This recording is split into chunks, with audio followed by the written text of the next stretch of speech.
Yo, what's up, everybody? Welcome to the gym. Thank you so much for tuning in.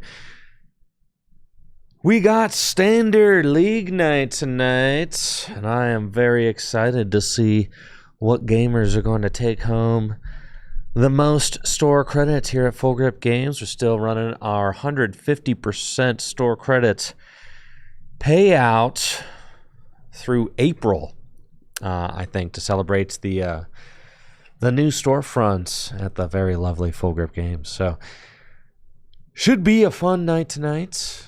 Obviously, we got the results from the European International Championships, which may or may not be informing the choices that players bring to the table. And we had Ryuki win with Cloth Terapagos. Cloth Terapagos.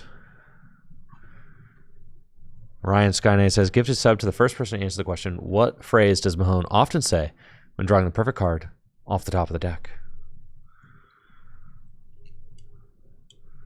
What do I say? That is a good one indeed.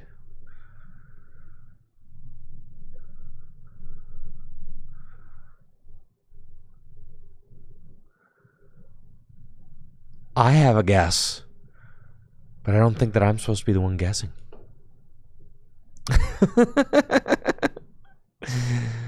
Yo, Ryan gifted a sub to Dank. There you go. Busted. Yeah, busted is... It's either busted or let's go. Those are going to be the two catchphrases. I was going to say busted or let's go. Let's go. Let's go, chat. Also a big one. Yo, thank you, Ryan, for the gifted sub, and thank you Wasteland Streams for that Prime sub in the 12 months. Wasteland Streams, you're wondering why Jesse or I didn't play Ogerpon Hydrapple. It's because Ogerpon, I think Ogerpon Hydrapple would have lost to my deck 100%. I had turn 1 item lock with 4 Silent Lab. You know? So, like, 4 Silent Lab? No Teal Mask Ogerpon were going to be doing anything against me. I have 4 Silent Lab in my deck, and I had the ability to go turn 1 item lock. Like, I'm very confident that I would have defeated an Ogerpon deck. I actually highly teched for Ogerpon. I was expecting to face, like, Ogerpon, Cricketune, all that. I didn't play against any of my Silent Labs were literally just Skyfield bumps, which is fine. I mean, that's fine, but that is the funny thing about the All-Star challenges that Jesse and I do, is that we're trying to, like, outwit and outmaneuver each other. Yo, thanks for the win. I appreciate it. Thanks. Yeah, we're trying to outwit, outmaneuver each other, and like out-tech each other, right? So we're trying to guess what the other person's going to be playing. I included 1 copy of Avery in my deck because I was like, you know, there's a lot of decks that really like to go wide. I was like, any Ogerpon-based list will like to go wide. You know, Torterra EX will like to go wide. Hydrapple would like to go wide. There's like a lot of decks that I was like, you know, would love to have like a huge bench. So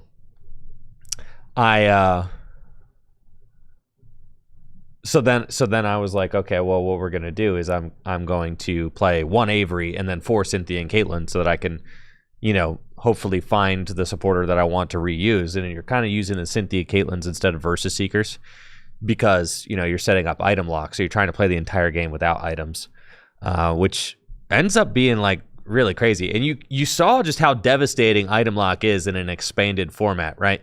I mean, like, having the ability to just rush out to Vileplume and be like, yeah, we're playing this whole game. We're playing this whole game with no items, which basically says that we're going to play the game by my rules, is pretty nuts. Ultra Beast Kingdom Twitch says, will Mr. Jim be a part of the tournament at Full Grip? I will be a part of it in that I will be casting it, but I cannot produce the tournaments and also commentate and also work the camera and also participate. Hopefully you understand my quandary. Hopefully you understand the situation here. I'm working on editing 2 videos right now for YouTube. I'm working on my next Tricky Hideout video, which I'm hoping will be done by the end of the week. It's recorded and everything. I just have to edit it. And then I'm also working on Jesse and I's fighting challenge, and I'm also working on a Zoroark EX gameplay video. I mean, so like I just have too many projects and not enough time to edit them right now. So thankfully though, like the studio's all done. So I don't have to spend any more time doing that. Because everything here is just like ready to roll now. So now every day when I come in, I'm either streaming or I'm just working full time on editing those videos. So I'm hoping that in this next month, I can get fully caught up. But I mean, we'll see. It's just tough. It's tough. Once you get behind on stuff, it's really tough, but it's all good. Jesse's still tilted from the grass challenge. It's okay. I've been literally tilted. I've been tilted about the fighting challenge since the fighting challenge, Jesse. So now you just know how I feel.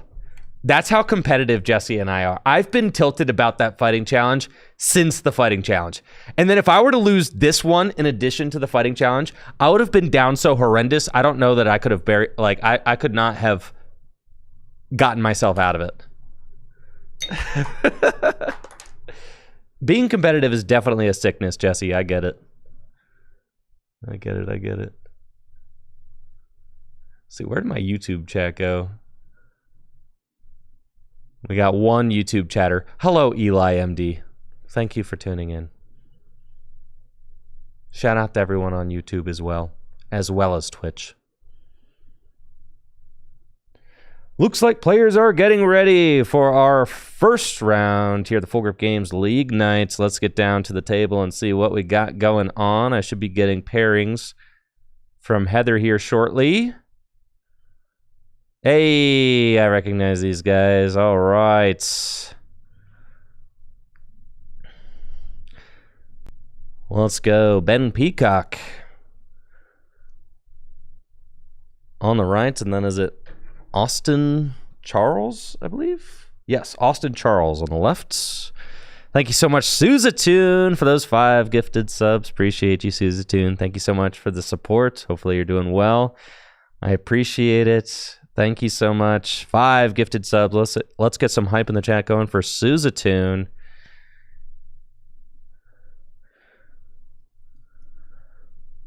Excited to see whether either of these players are going to be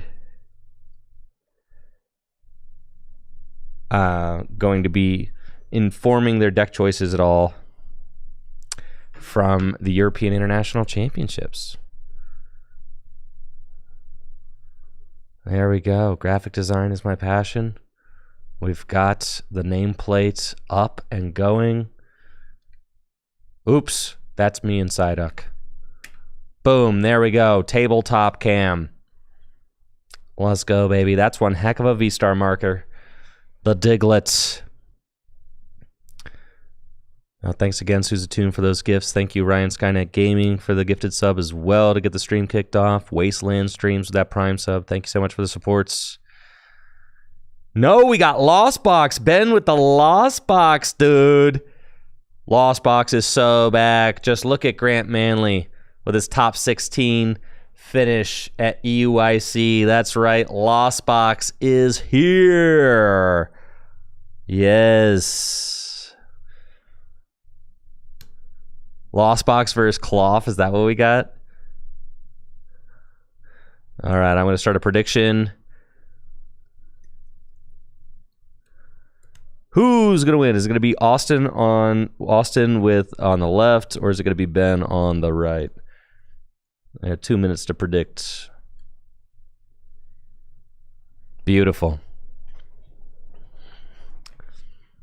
Looks like Ben's got a Cramorant start.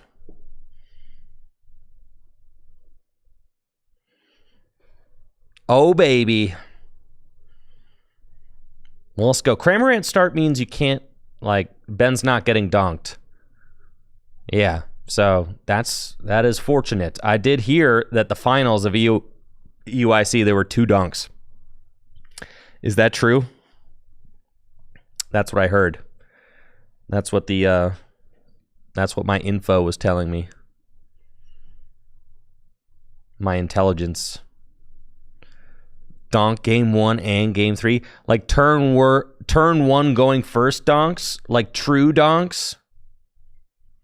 All right, round 1 is underway. Let's get some hype going for Austin Charles on the left versus Ben Peacock on the right. Austin opens Pheasantipity EX against Ben's Cramorant. Now, Grant Manley did finish in the top 16 of the European International Championships with a Pikachu EX Lost Box deck and kind of proved that the archetype is not totally dead yet. I mean, a lot of players, myself included, had written Lost Box off as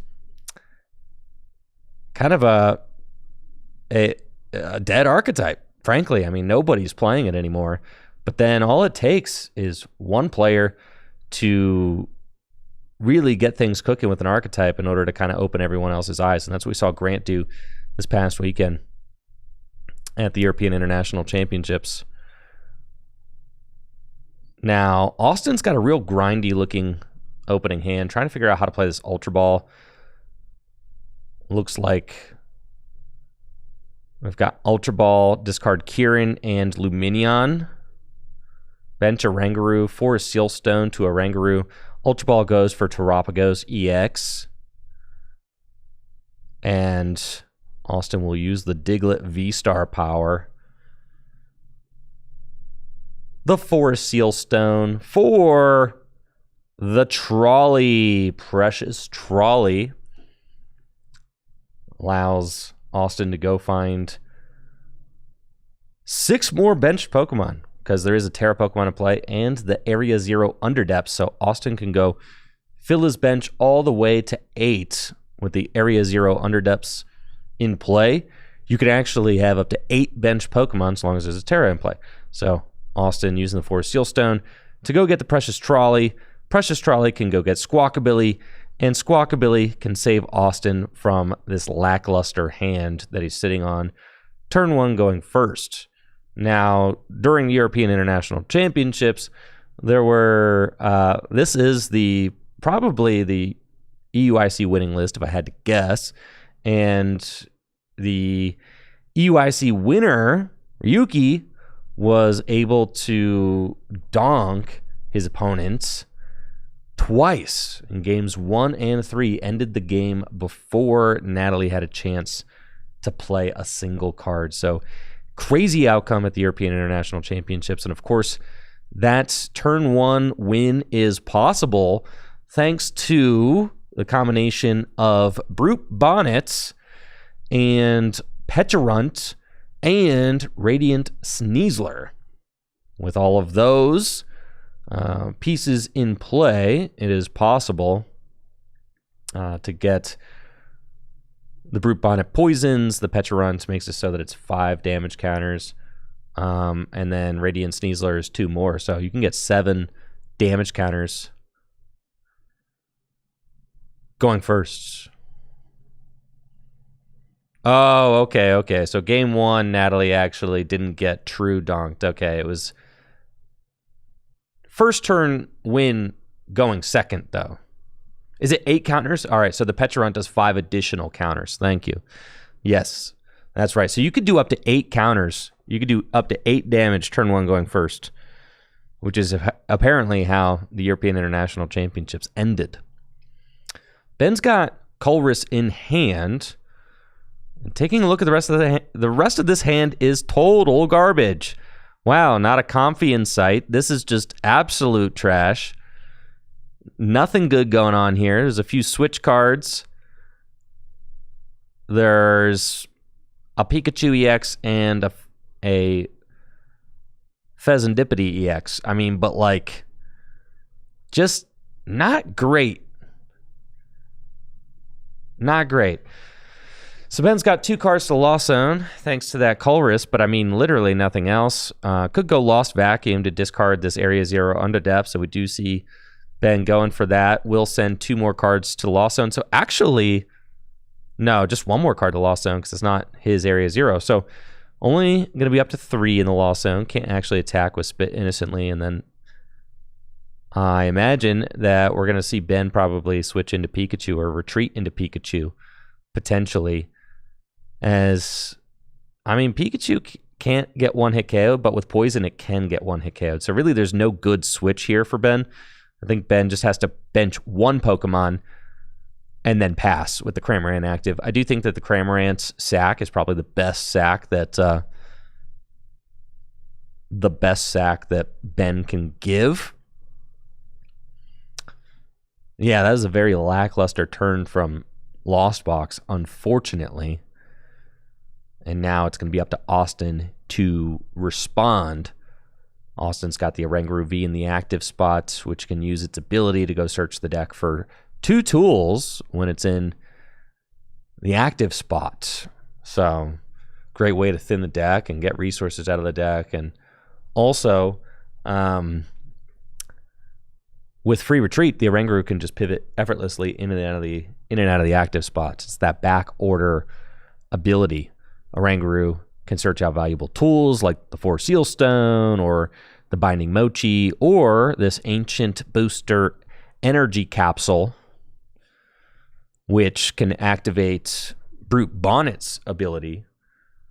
Brute Bonnet has the Toxic Powder ability, which requires that it has an Ancient Booster Energy Capsule attached, and then you can leave both active Pokemon poisoned when you do.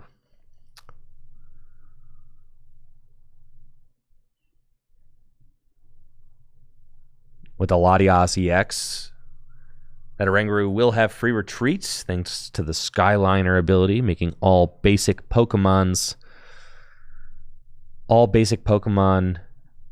on your side of the board have free retreats. And it looks like Austin's hand is kind of like not good. So retreating into the Badoo and item locking, I mean, we've got an Arven here, but there's not really anything else going on. The Itchy Pollen attack is actually going to lock Ben out of items. And Ben's only out to a Colress in hand right now.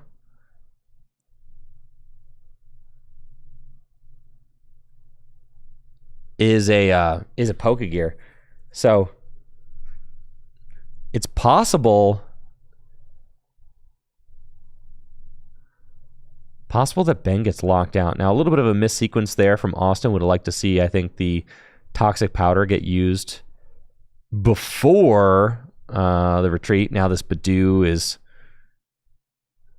at risk of getting knocked out from poison damage eventually, right? So, I mean, that misstep could make a difference. Oh, Badoo needs to be damaged for the poison. Never mind. Yeah. Because Austin wants to do that bonus damage with the Binding Mochi. That's right. I take it back. Never mind. Austin doing what he has to do to boost that damage with the Binding Mochi.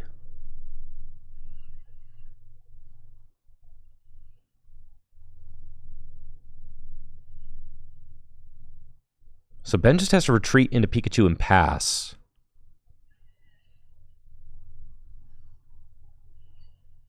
Austin's got another Area 0 Underdepths.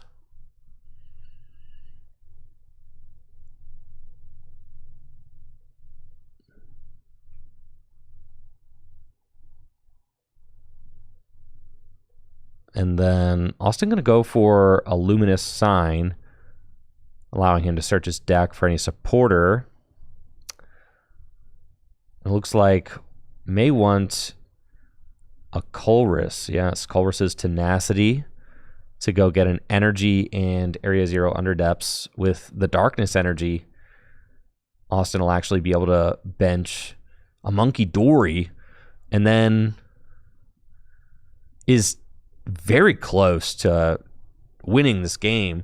Monkey Dory can actually move the 2 damage counters off the Badoo. And then, you know, if Ben doesn't get out of this situation fast, I mean, it's going to get ugly.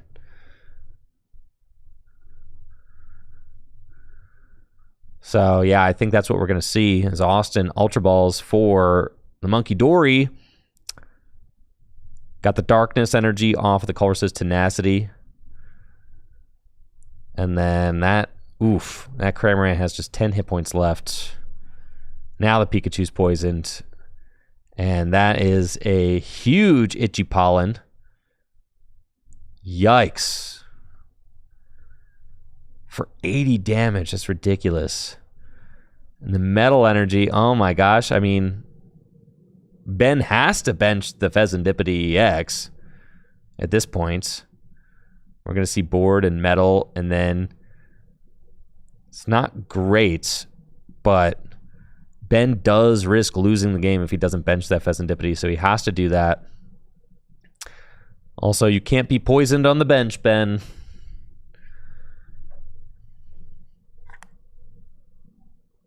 Ben, that Pikachu is no longer poisoned. There we go, yes.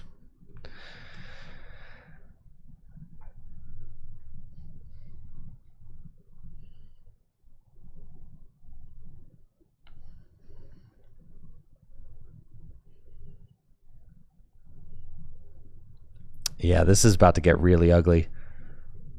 Those 2 damage counters moved from the Badoo to the active Cramorant with the Monkey Dory's Adrenabrain ability.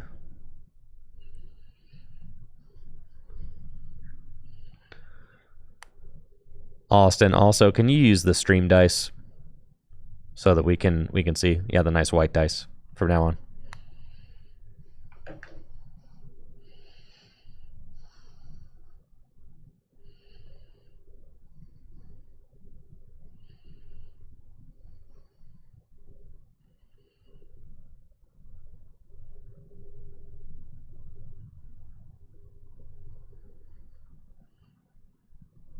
The Badoo needs 10 damage.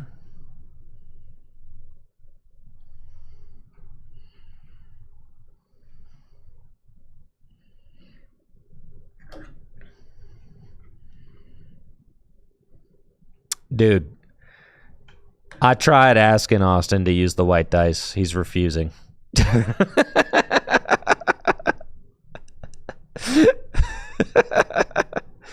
I know y'all can hear me.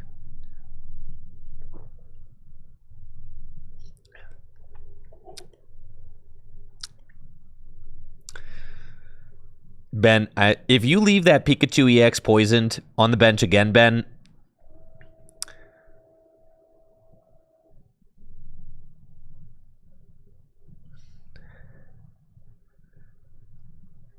thank you, Ben. Wonderful.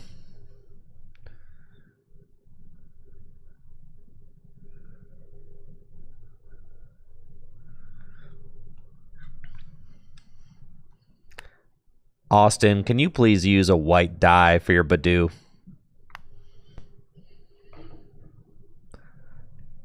Beautiful, beautiful, beautiful. There we go, chatters. There we go. We got it.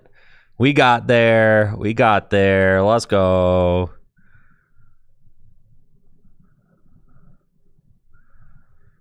Ooh, boss's orders on the Pikachu. Yeah, this is nasty.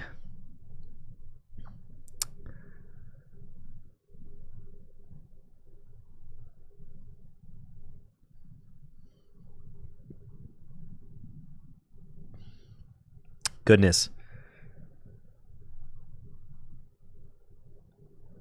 Now, did the Pikachu die from poison or the damage?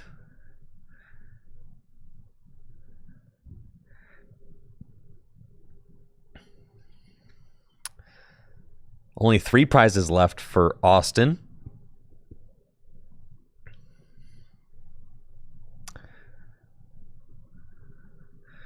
The Monkey KO did enable Fez. Yeah, so Ben can actually use Flip the Script here.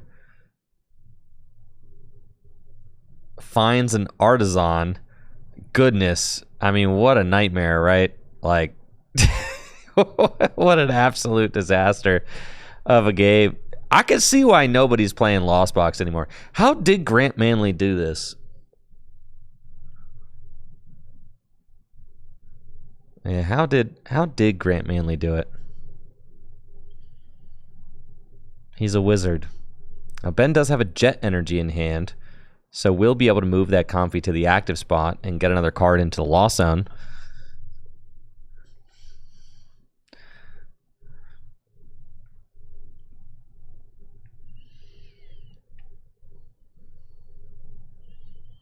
Thank you, Connor, for that sub in the 56 months.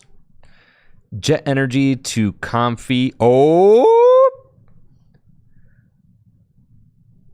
Ben, there's only one correct pull here, right? I mean, like, you have to take the...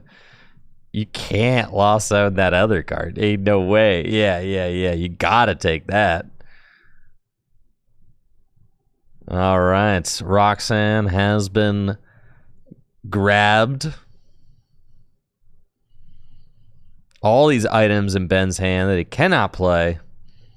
And Roxanne, let's go. Austin's early lead, enabling a comeback angle for Ben and his Lost Box deck.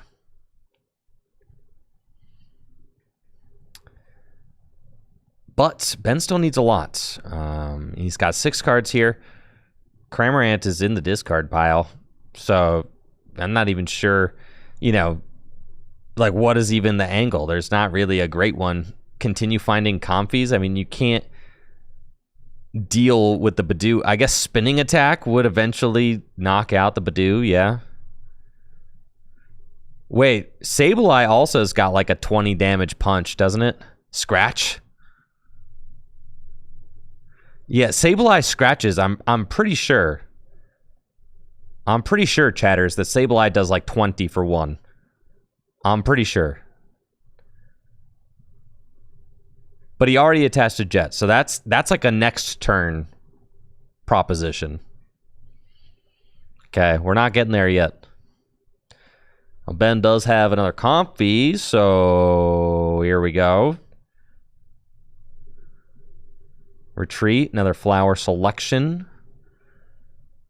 Gotta be the Crispin, yeah. Okay, 5 cards in the Lost Zone. Yeah. And that's looking like about it from Ben. Ben, if this Roxanne's stuck, then Ben's not totally out of it. But let's see. Adrenabrain will move 2 damage counters off of the Badoo and 2 Blood Moon Ursaluna. And then Badoo is going to take the knockout with Itchy Pollen again, thanks to that Binding Mochi. Nest Ball and Ultra Ball in Austin's hand. So if Ben does actually get moving and take a knockout, I mean, Austin will be able to just go Nest Ball for Pheasantipity. So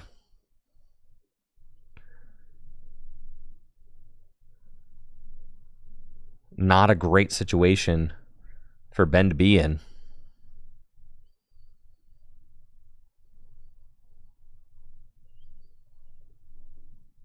Ooh, is Austin's Fez in the discard pile? Well, then that would change things.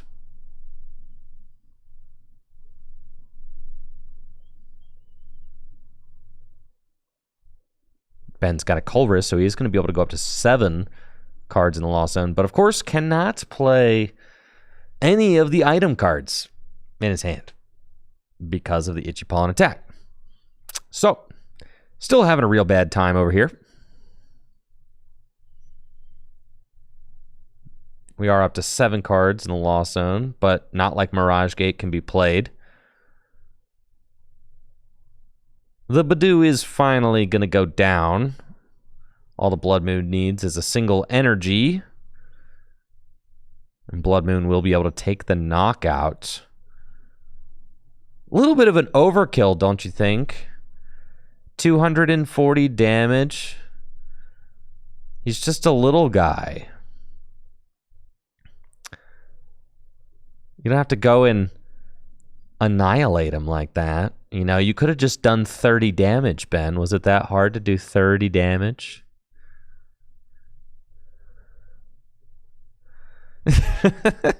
There we go. Blood Moon for the knockout. Badoo. Absolutely annihilated on impact. And we'll see what Austin's got. Here comes Terapagos EX. All the Pokemon have free retreat thanks to the Skyliner ability. A couple of Nest Balls and an Ultra Ball. So Austin going to check the deck first with Artisan before committing any of his resources.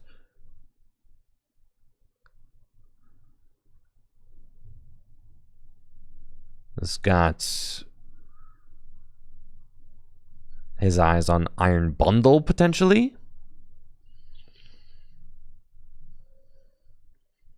Or just another Badoo. You know what? Why not just keep this deck item locked, huh? Yeah, Fez is in the discard pile, so Austin actually has no draw power here.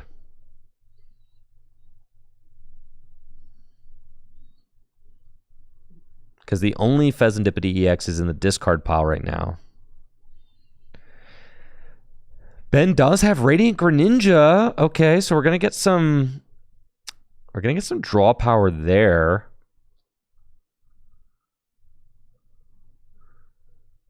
And it looks like Austin just going in. Gonna poison the Badoo and the Blood Moon. And then we've got a much less severe Itchy Pollen, just for 20 after poison.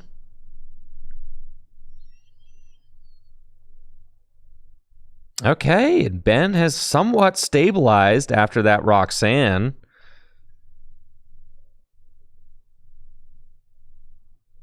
There's a Jet Energy in Ben's hand, so Ben will be able to reset that Blood Moon Ursaluna.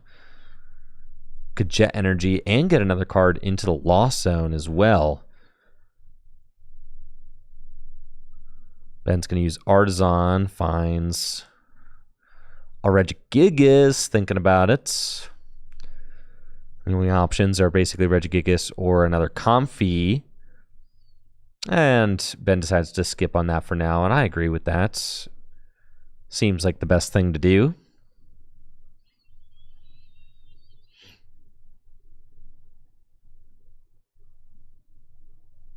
Oh, and the Itchy Pollen was actually 40 damage after poison, yes, because of Radiant Hisuian Sneasler. 2 additional damage counters, that's right.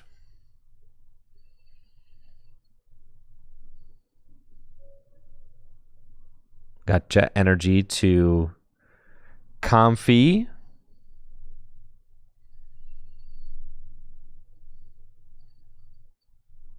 Resetting the Blood Moon, and then Ben's looking like he's going to Flower selecting, also considering a Crispin.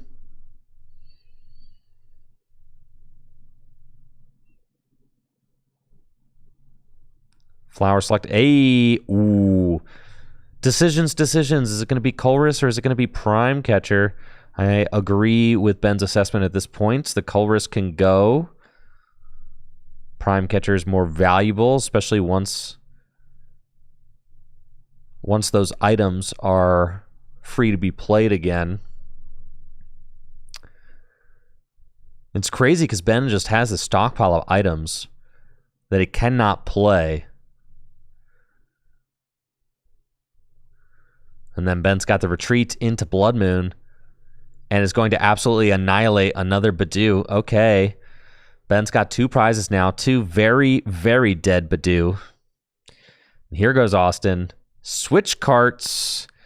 Not exactly doing it. So what do you do? There's that Fezandipity EX in the discard pile.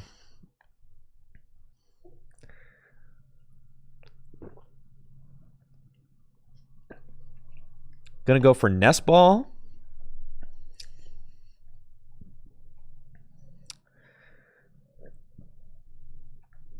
But there's not any Pokemon. This would be one of them situations where like the Regidrago would be worth playing. Aren't people playing like a Regidrago here in this deck? I've seen people play the Regidrago. Yeah, this is where Regidrago would be sick, right? And I think that's why some people are actually playing it. So that you can just get some extra dig throughout the game. Every time a knockout's taken, you can promote it and then use its Dragon Horde ability to fill your hand to 4.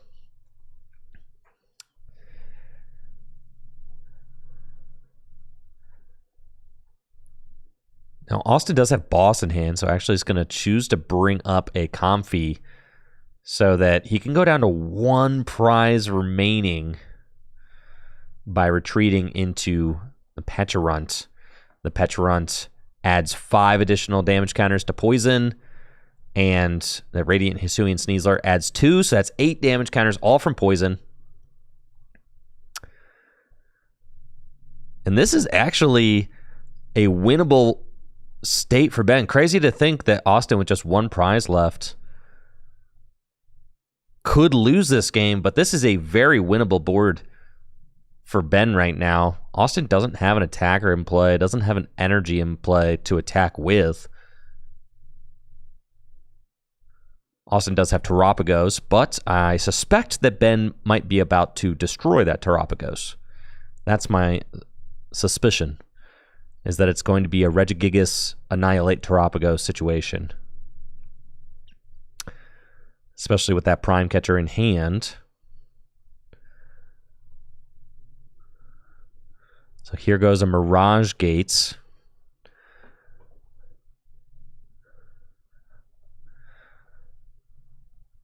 Does he have a second Mirage Gate, though? Power up the Gigas. I thought I only saw 1. Preloading the Regigigas with Crispin last turn would have been kind of nice. It was a possibility for Ben. Oh, Crispin can just do it this turn, though. And then you prime. So that'll do it. Yeah.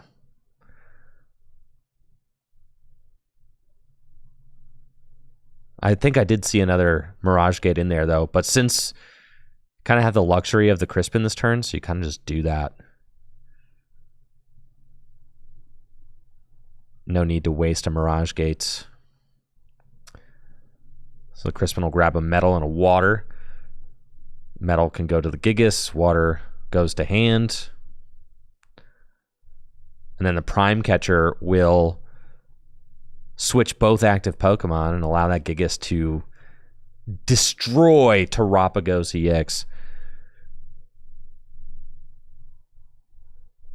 Regigigas has the... Oh yeah, I guess you could just attack with Blood Moon. Yeah. Blood Moon has to be switched. So I guess there's that, right?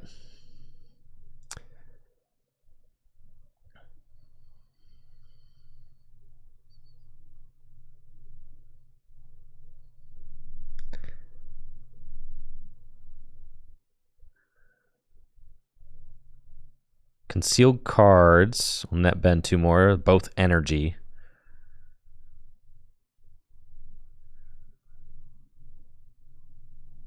Ben does not have... I actually would have liked to have seen, like, it actually might have been better for Ben to just take this knockout with Blood Moon, because he could then finish the game with Iron Hands next turn, because he doesn't have another Gust, I don't think. So Ben's going to go to 2 prizes remaining.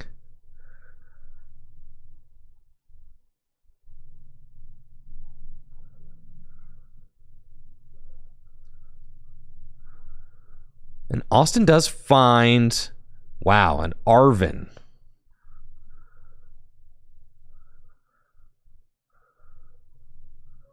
So Arven could be the bailout here.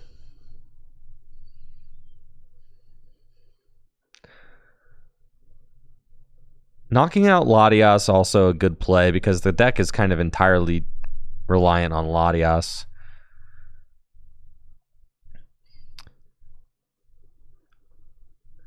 Austin could go for a Night Stretcher off of the Arven, but the problem is that there's no Terra Pokemon in play, right? So, like, if Austin goes Arven for Night Stretcher and gets a Pheasantipity EX to draw some cards, then Austin will not be able to bench an attacker, because There's no Area 0 in play right now. So it's this really weird situation where Arven isn't quite enough. Even Fez at this point isn't quite enough. Austin just going to use the Artisan and check his resources one more time.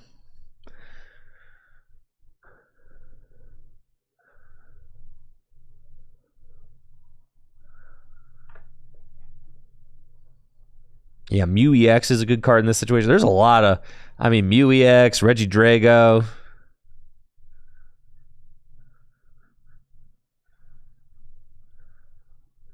Not having any of those cards is just so brutal sometimes. You're just sitting here kind of hoping for a top deck.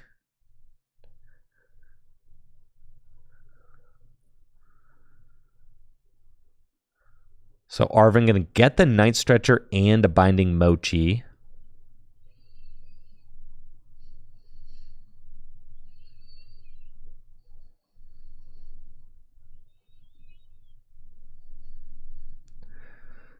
All right, so Tony Poke in the Twitch chat says, I think Austin has it because he can retreat the dark off the monkey. You can't retreat the dark off the monkey because of Latias. So that's actually not something that you can do. Because Latias given that monkey free retreat. So that dark is stuck there. Night Stretcher.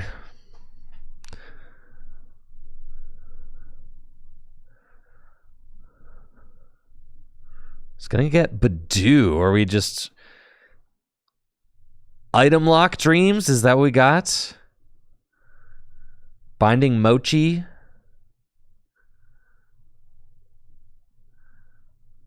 And I think that... Austin is just saying, like, okay, I'm just going to Blood Moon for game, right? Like, you're going to go to one prize, and then I'm going to Blood Moon for game, right? Ryuki didn't play Blood Moon Ursaluna? Oh my gosh. How? What? So there is no Blood Moon? If this is Ryuki's list. If this is Ryuki's list, there's no Blood Moon. That's crazy. I am so mad when people don't play Blood Moon. You guys realize it's like the craziest card in the format, right? Blood Moon is so crazy. It's just... Yeah, I think I saw the Blood Moon in Austin's lists. I do think I saw it.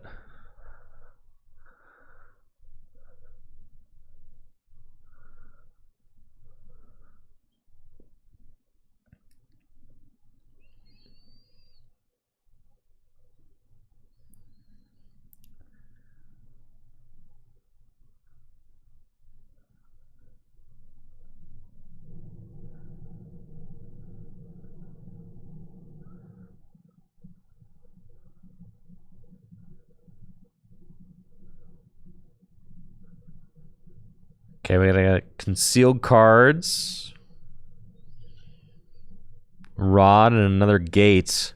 Yo, if Ben can Colress and finds the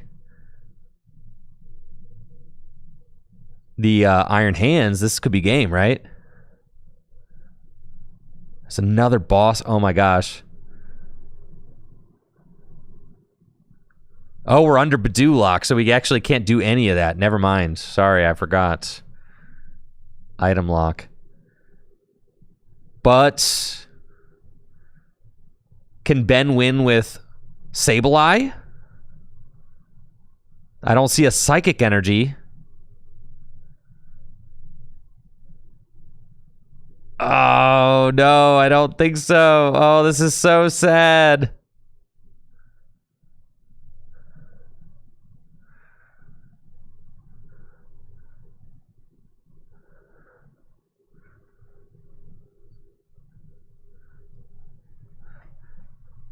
Yes, Sableye would win. Could knock out the Petrunt and the Badoo. And then Austin knows exactly what he's getting. He's going to go get the Blood Moon. There it is. And that's it.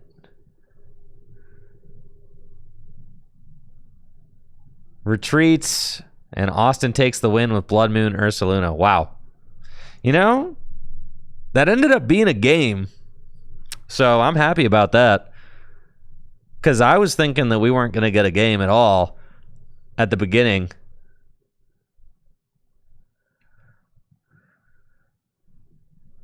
Yeah, it was looking like that was just going to be a total dud.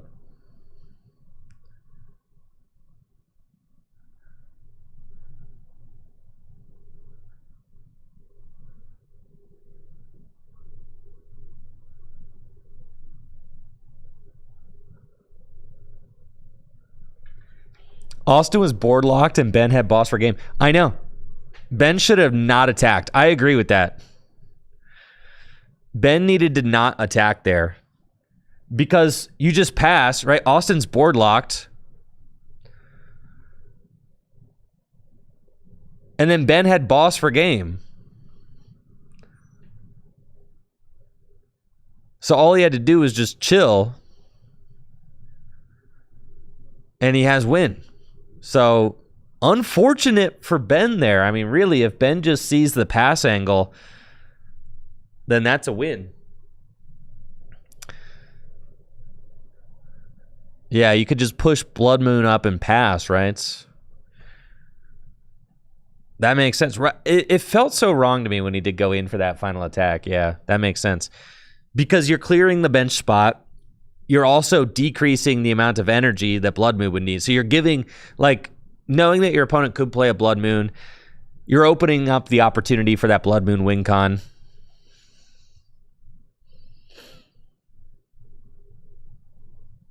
And then the biggest thing is the board lock. Like, you need to take stock of the board lock there.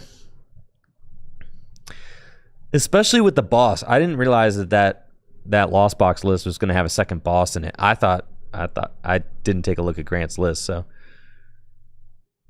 that second boss was kind of crazy.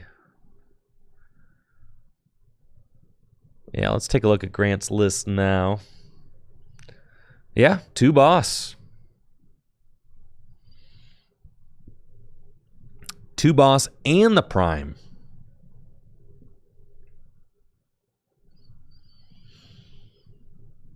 Two boss and the prime.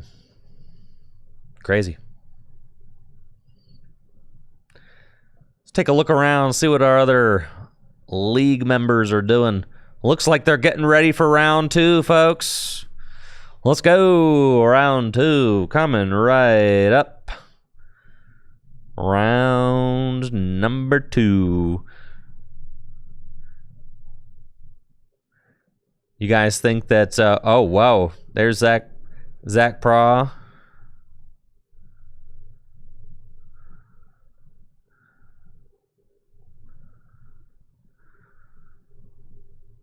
Hey, we got last week's winner. Thad on the rights. Thad won with Lugia last week. So I wonder if he's brought Lugia again.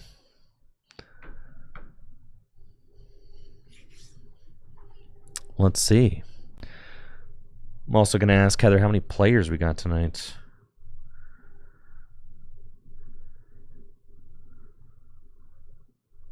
We got Matthew Peoples on the left and Thad Wayand on the rights for round 2.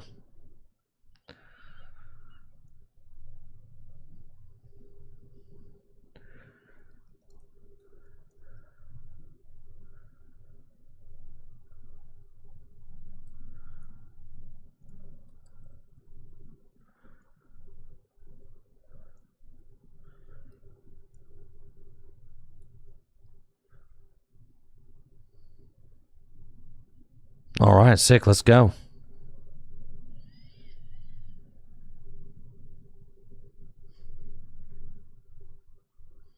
Beautiful.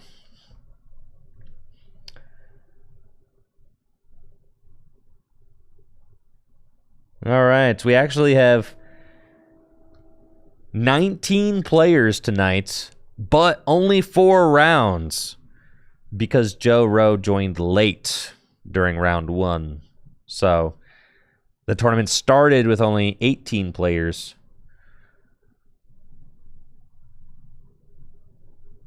And we've got 17 masters, 1 junior, 1 senior. So 4 rounds. 17, yeah, because we had 17 masters. So I think we started with 16 masters, because 17 is the magic number to get to 5 rounds. Either way, 17 masters tonight. And that means that there's over $200 store credit in the pool right now for those competitors to compete for.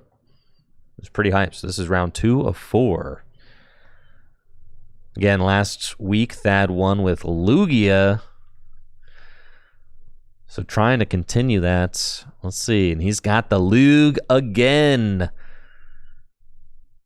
Just a Lugan dude. Looks like Thad's got a couple of mulligans.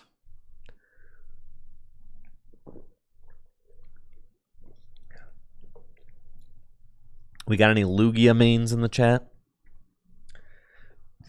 Any Lugia mains looking for a new deck come April?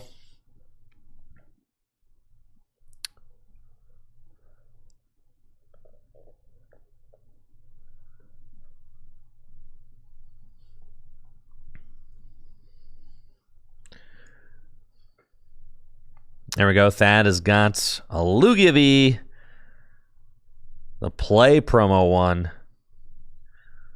We are getting started. Looks like it is Guardy versus Lugia. Thad's going first. Got Lugia V in the active spot. A Jet Energy. Do we have anything else? And that's a Jet Energy pass. Okay, let's see what this Guardy deck can get going. We've got a Buddy Buddy popping. We got at least one Lugia fan over on YouTube. Lugia survives rotation. No, all the V Pokemon are dead. Never to be seen again.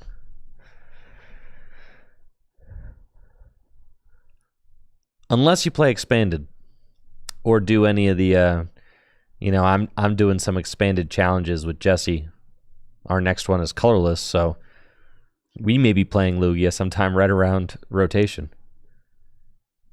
Darkness Energy to Monkey Dory and Iono.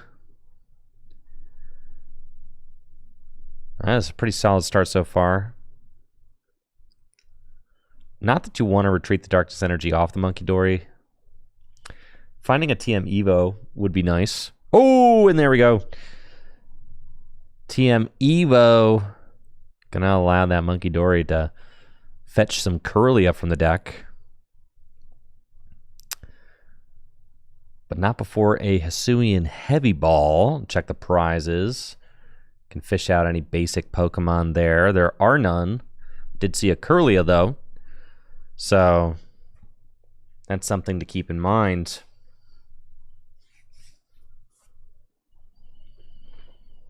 The TM Evo. Going to the Monkey Dory. A Monkey Dory will use Evolution. Go fetch out to Curlia. And that's a pretty solid turn. Now Thad has an opportunity to get 2 Archeops in the discard pile if that Messagoza flips heads, because Thad does have Research and Archeops in hand. No Chops in the discard pile yet. Gift Energy will go to Lugia, and then full send, Research, discard the Chops and 2 Energy. We were looking for an Ultra Ball and a Chops. That would be ideal. That is not what we get. So, tough situation for Thad. Tails off the Capturing Aroma means a basic can get fetched out of the deck. It's not an ideal situation. Thad will be able to use Read the Wind and can actually discard the second Archeops from his hand to draw 3 cards. So that's nice. But is it going to be too late? As the Gardevoir deck is already starting to set up with a Paracurlia on the bench.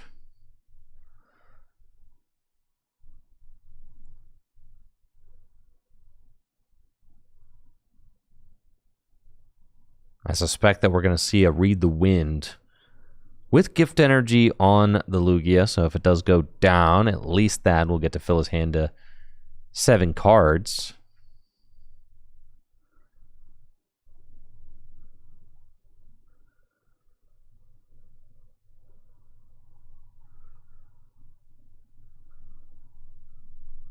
There we go. Lugia down. And Read the Wind, discard Archeops, draw 3.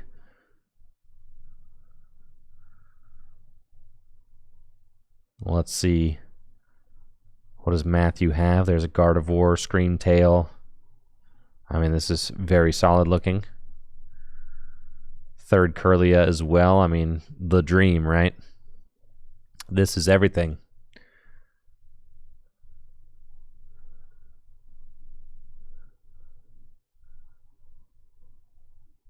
Iono plus Monkey Dory means that this, or Gardevoir plus Monkey Dory means this Lugia is going down.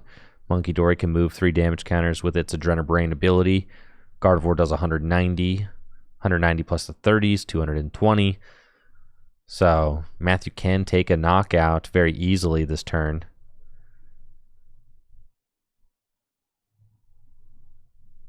Just needs to find 3 Psychic Energies, and we only see 1. So Matthew does need to find a couple more Psychic Energies. So we're probably going to see Matthew evolve up this Curlia that's already used its Refinement ability, and then an Iono to dig for a pair of Psychic Energy, and that's exactly what we're seeing from Matthew. So here we go. Big Iono. Do we find a Vessel? And that's the first card off the top. That is going to guarantee it. So easy money here for the Guardy deck. As well as another Darkness Energy. I mean, could get 2 Monkey Dory up and going. Looks like it is going to be an Earthen Vessel. Grab 2 Psychic Energy. And then Refinement. Get those both into the discard pile.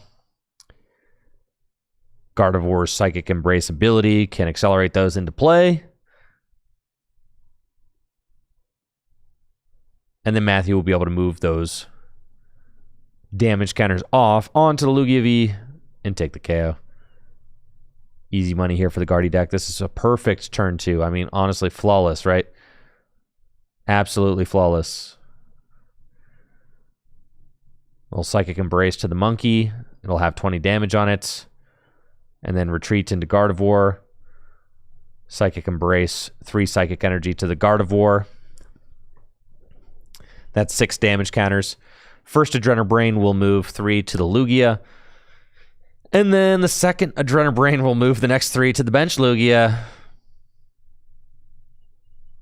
And boom, that's a knockout. Lugia V gone. 190 damage from the Gardevoir.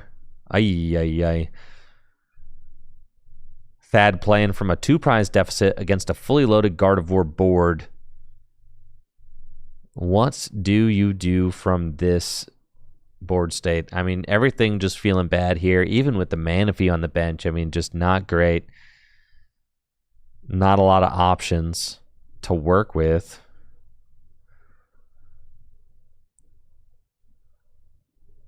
Three Ultra Ball in hand. I mean, just rough. Artisan.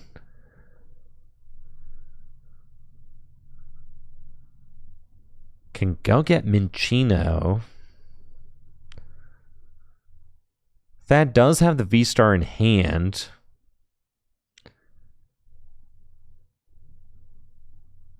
So we'll be able to Summoning Star here, and 3 Ultra Balls. So Summoning Star is certainly happening. And there's the gold Lugia V-Star. Got a Minccino on the bench.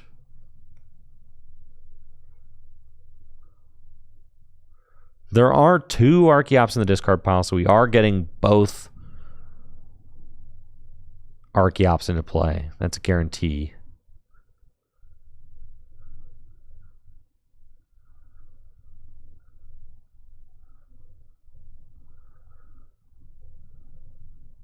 Looks like it's going to be Ultra Ball away Jacques. Is that a Jacques? And Great Ball? Potentially iron up a Luminion for boss situation. As I see that Thad is looking at supporters, various supporters, like which one do you actually want to play here? Iono does not feel good. There are 2 Kirlia in play. So like what are we going to do? What are we really doing with an Iono? Yeah, Iono cannot be it. Summoning Star. Here we go. Double chops. On the bench. And then Primal Turbo. Probably going to get some double turbo energies onto Lugia, as I doubt that doing the full 220 damage really matters. And yes, that is exactly correct. Double turbo energy and mist energy going to the Lugia off the first Primal Turbo. Second Primal Turbo, we'll put a mist energy onto the bench to Minccino. And that way Thad can just attach an energy, the gift from hand, to the active Lugia. Protect against a KO. Give him some draw power if that Lugia V-Star does go down. Luminous Sign is going to get Iono. I actually, like, I get it. But Iono just feels so bad. Because there are 2 Kirlia on the board, right? So it's going to be a lot of draw. But that needs to see more cards too, so. That makes sense.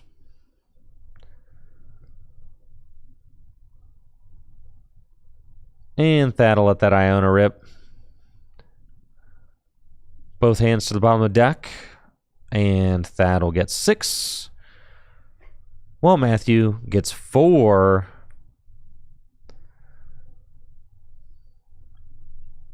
Another Great Ball. Those nice Great Balls. I don't know quite what set that is. I think there is a print of that in the Fire Red Leaf Green set, but that is not Fire Red Leaf Green there. It's a later print run of it. You can tell from the hollow pattern. There are some nice ones in Fire Red Leaf Green, though. Fire Red Leaf Green is one of my favorite sets. Beautiful set.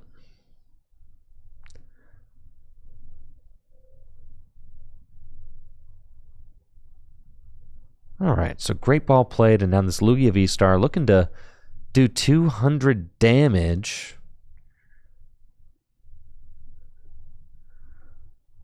I'm thinking that is a Power Keeper's Great Ball. That's my thoughts. That's what the stamp looks like to me. 200 damage, discard the Artisan. And what will Matthew do to respond? This is just a feels bad all around. With double Monkey Dory set up, 6 of those damage counters can get moved. 6. And with double Kirlia set up, Matthew's going to get to draw 4 more cards off of this Iono. Okay, so we discarded Mawile.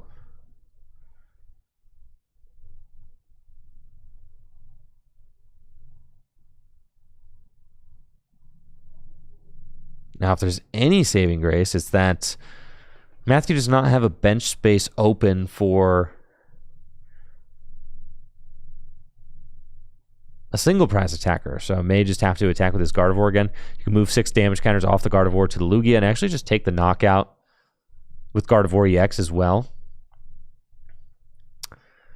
So I suspect that's what we're going to see. Matthew will go down to just 2 prizes remaining. Going to move all 6 of those damage counters to the active Lugia V-Star. And then 90 plus 190, that's 280. And the clean knockout. Matthew going to just 2 prizes remaining.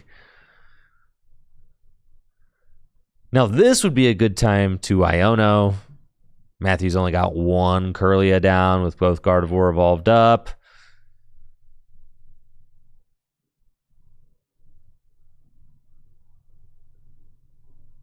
That'll draw. Thank you for clearing the board, Thad. Feels good.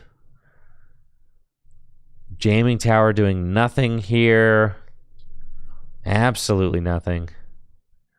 There are no tools on Matthew's side of the board.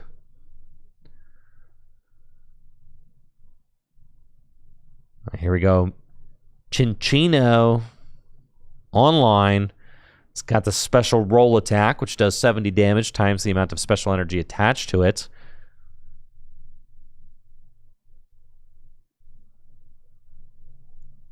So obviously Chinchino could take the knockout. Only gives up a single prize too, so not terrible.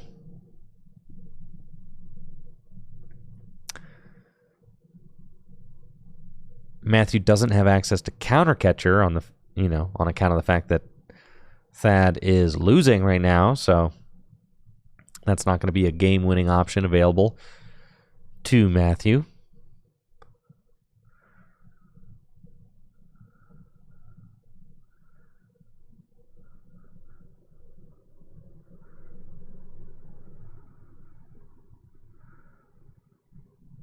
Screamtail with the charm, also an issue. It's true.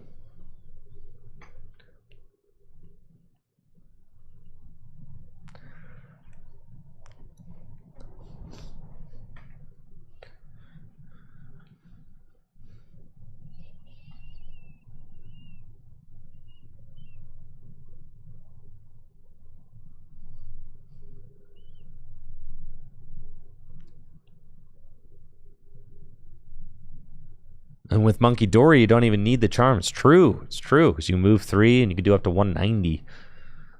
That is true.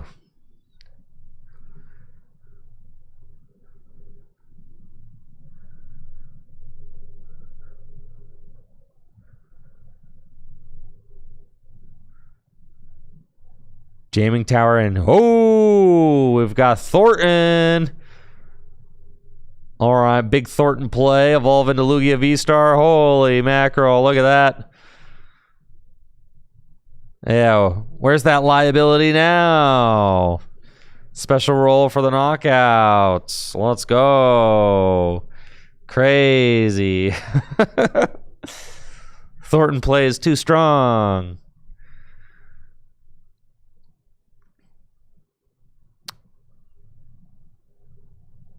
Okay, now Matthew is working with,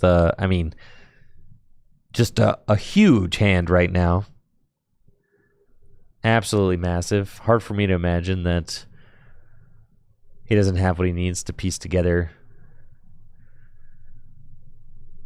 a checkmate situation or set one up.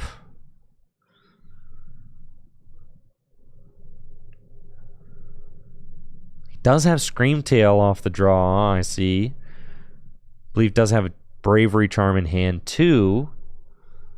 But I don't think the math is there to knock out Lugia V-Star. Arven's going to be the supporter for turn.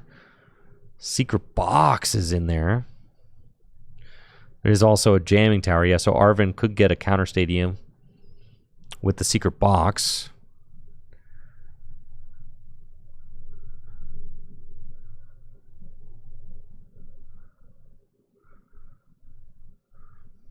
So it looks like it's going to be Arven for Secret Box. Secret Box can discard 3 cards and then go search for one of each type of trainer card out of the deck. Going to be a tool, a stadium, supporter, and an item. It looks like win is not happening now. Matthew just trying to set things up for a win the following turn. And really all Matthew needs to do is take a knockout and then ensure that he can knock out with Screamtail or something like that the following turn.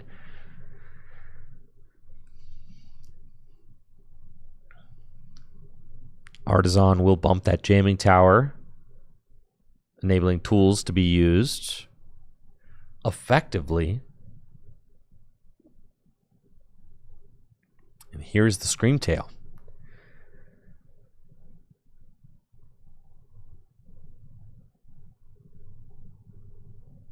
We'll see what the route is for Matthew. Looks like it's going to be Accelerate to Gardevoir and Retreat, potentially. Yeah, Gardevoir's going to go in for Screamtail. Gardevoir should have 4 damage counters on it. And then Screamtail is going to get to load some damage counters on it and take Pinpointed Knockout or deal some damage anywhere on the board. Screamtail does 20 damage to one of the opponent's Pokemon for each damage counter on it. So Gardevoir can accelerate 4 energy, place 8 damage counters on it. You can see some Monkey Dory action going on.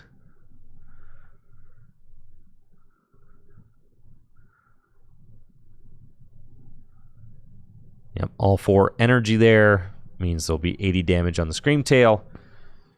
We still got a monkey play that we could see, moving some damage counters away from Matthew's board and onto the opponent's.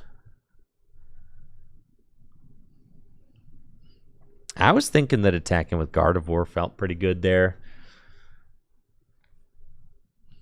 I don't know that Thad has any way to knock that Gardevoir out, but I guess, I mean, it's possible that Thad could be playing Drapion, right? It's possible. But I don't think Thad plays Drapion V. But some Lugia lists do.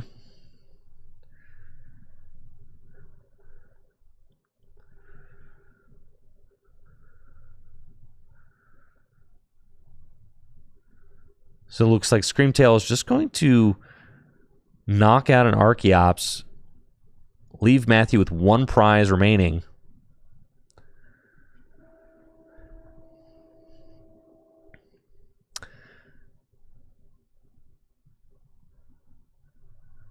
Definitely a tough spot for Thad. This Gardevoir deck seems to be kind of routing perfectly this game.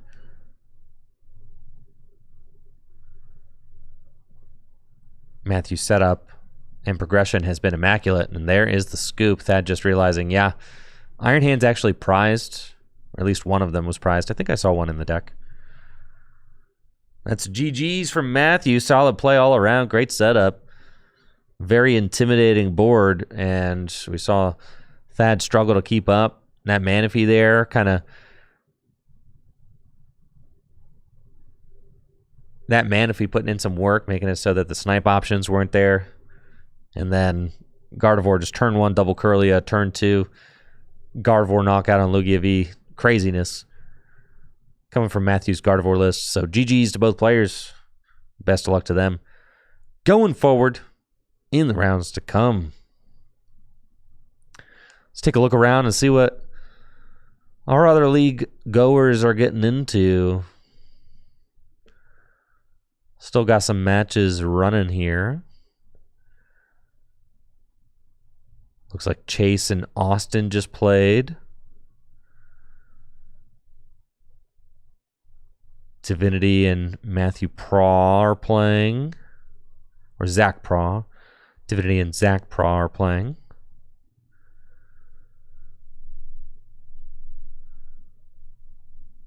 Cool. All right, chatters. How's it going on this lovely Wednesday night? How is it going indeed? Let's take a look over on Pokebeach. Any Pokemon news out there? Yo, what's up? JW with the sub and the 43 consecutive months, 72 total months. Thank you, JW, for your continued support. Appreciate it. Thanks for the sub, dude. Hopefully you enjoyed your trip to London for the European International Championships.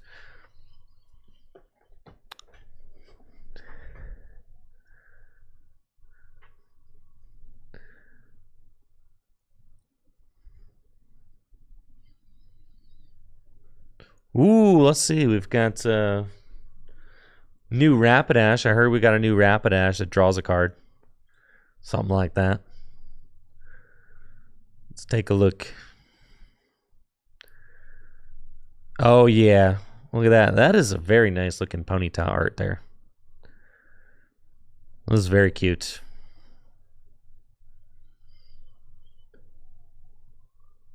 I know. Magcargo plus Rapidash in Gym Leader Challenge. Hurried Gate. Once during your turn, you may draw a card. And it's got a full art. Whoo! Watch out, Fire Gym Leader Challenge decks. We're getting the Marnie and Steven decks almost 1-to-1 with the Japanese versions. You're convinced we're getting unified product next releases next gen? Yeah, right, Gardis. Yeah, right. Be realistic. All right, this card is big for Gym Leader Challenge because in Gym Leader Challenge format, you've got Magcargo, right? In the Fire decks. For those of you that are unaware, Gym Leader Challenge is the most popular alternate format in the Pokemon TCG. You can read more about it over on gymleaderchallenge.com. The rules are very simple. Your deck can only contain one type of Pokemon. You can only have one of each card with the same name in a deck, except for basic energy, kind of like Commander format. And cards with the rule box are not allowed. There you go. Short ban list as well. Less than 10 cards. Boom. That's it. So, you're the forgotten ones on YouTube? Okay. We got to get YouTube up on the screen, too. They're going to think I forgot them. No, I'd never forget about you guys, YouTube. No, it's not. I never forget about you. Come on.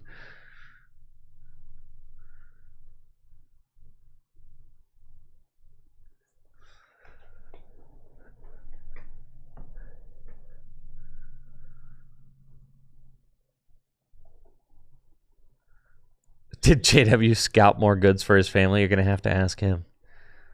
Yes, in Gym Leader Challenge formats, you've got Magcargo, which can use its Smooth Over ability, which allows you to stack your deck. And then you've got the new Rapidash, which draws a card. It's pretty insane. Okay, so you stack your deck with Magcargo. And then you draw the card with Rapidash. Broken alert. Now, right now, you've got Salazzle, right? You could play Salazzle with Magcargo, but the thing about Salazzle is that it just requires that you have a fire energy in your hand and that fire energy is disposable, right? With its roast reveal ability. Big Diesel saying, would you say that fire is heating up? I'd say fire is on fire, even. Come on, pkmncards.com. Get us there. pkmncards.com. Let's go. Roast reveal. Salazzle. Yes. We're so close. Boom, there it is. You have to discard a fire energy, though. And, like, who's got fire energy to spare like that? Not me. No way. I do think that the Rapidash is better. The Rapidash is a better fit with Magcargo than Salazzle. Because having played the fire decks with Salazzle, there's too many times where you just don't have the fire energy to spend, right? Too many times. So, Rapidash Magcargo is pretty cool. I like that. That type.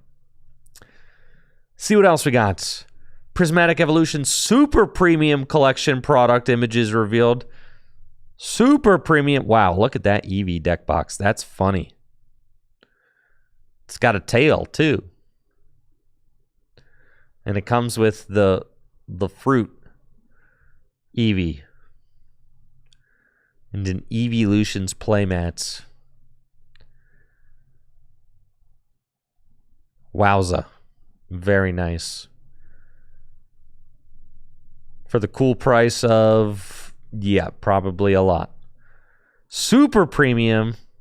Dude, that's how you know it's the most premium. Rival battle decks featuring Marnie and Steven Pokemon revealed for May. Reveals info about Destin's rivals. Surprisingly, similar to Japan, Marnie and Steven will be getting their own decks in English called the Rival Battle decks. They will release on May 16th. Each deck will contain 60 cards and the usual theme deck accessories. That's cool. Look at that. Wow. Wowee. Look at all that. That is nice. Metagross. Cool. Esteban's Metagross. Marnie's Grimmsnarl.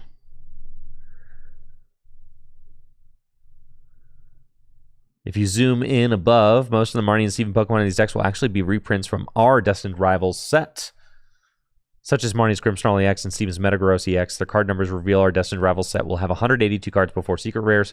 However, the 2 illustration rares will be promos exclusive to these decks. Boom and boom. This means our Destined Rivals set will indeed combine the cards from Japan's Heat Wave, Arena, the Gloria Team Rocket, and the Marnie and Steven decks. These numbers mean that Japanese set, the Glory of Team Rocket, will have 100 new cards before secret rares. I cannot wait for the Glory of Team Rocket Pokemon trading card game set. I'm very excited about that set. It's going to be awesome.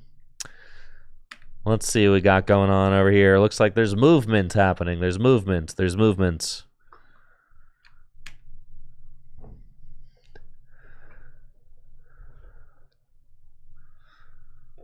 Wrong way, wrong way, wrong way.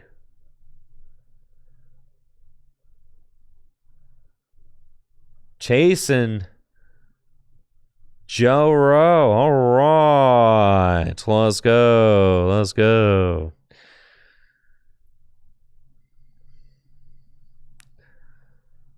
Hoping for a new Rocket Snorlax. What's our wish list for the Rocket set, chatters?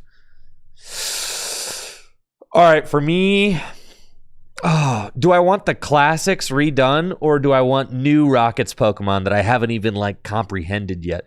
I almost want like new Rockets Pokemon. As cool as it would be to get another Rocket Zapdos or another Rocket Sneasel or anything like that. Like, I think just some new Rockets Pokemon. We're already getting Rockets Mewtwo. I think some new Rockets Pokemon would be really sick. Like Rockets Pokemon that have not been Rockets before. Something like that.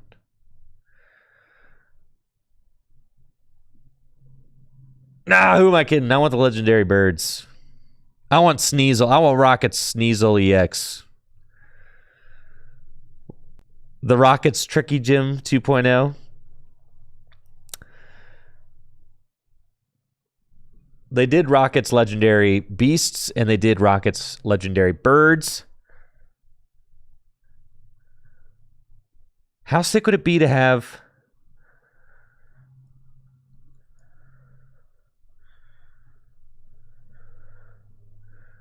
like, what's the next? What's Gen 3's? All right, how sick would it be to have, like, Rockets Reggies? Like, are you telling me that Rockets Reggies wouldn't be insane?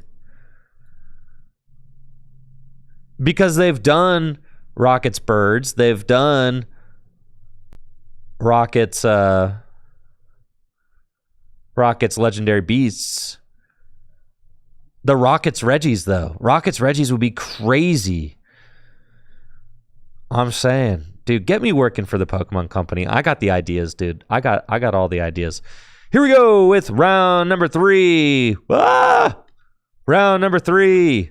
Let's go. We have got Chase on the left versus Joe on the right.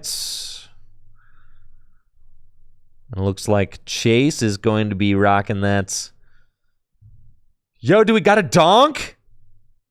Hold up. Chase is playing fast. Oh, yeah, dude. Do it to him.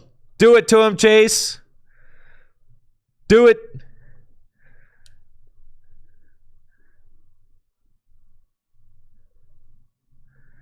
Do it, Chase.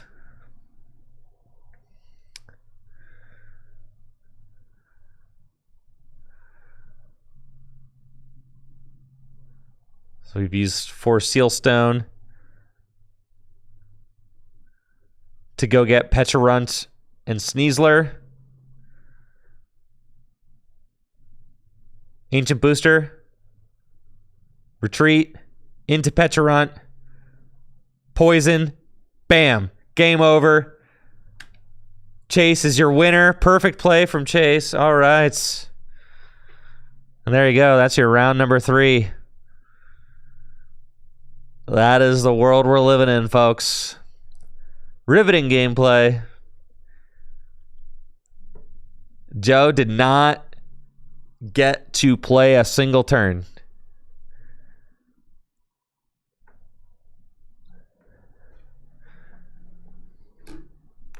Do you guys want to play a fun game for stream? For fun? You want to play for fun? All right, let's go.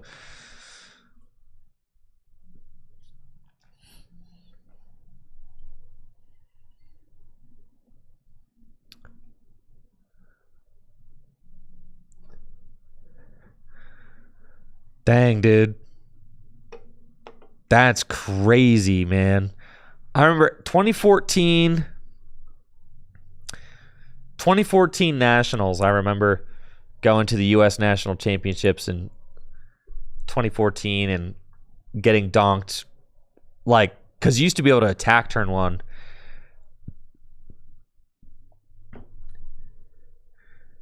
Used to be able to attack turn 1 going first. And I remember my Squirtles getting donked by like Mewtwo and Tornadus and stuff. Maybe not Mewtwo. Tornadus definitely, though. Maybe Mewtwo. Yeah, donks used to go crazy.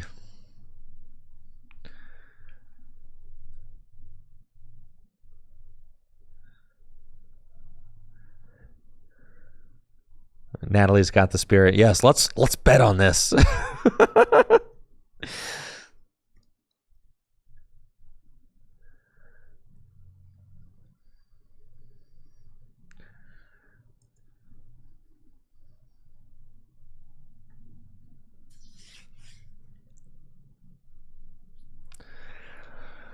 I don't know that I've ever donked somebody. I know somewhere out there's somebody who remembers getting donked by me, but I don't remember donking anybody. I don't know.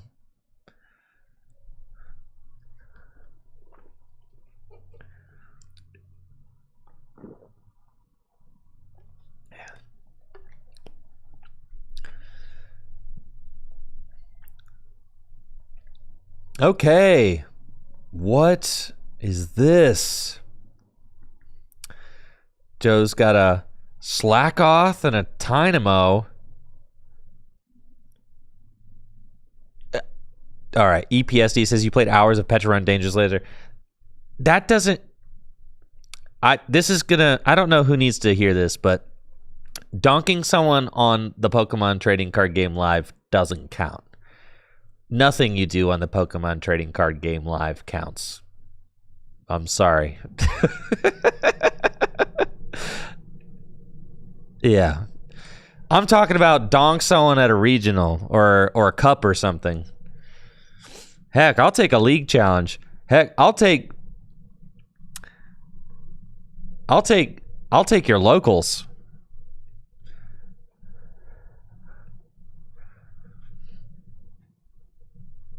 A true donk, a true donk is when you win, you one turn win before your opponent gets to play. That's a true donk. But people use the term really loosely, and people use it to talk about when you win, like, without getting another Pokemon down.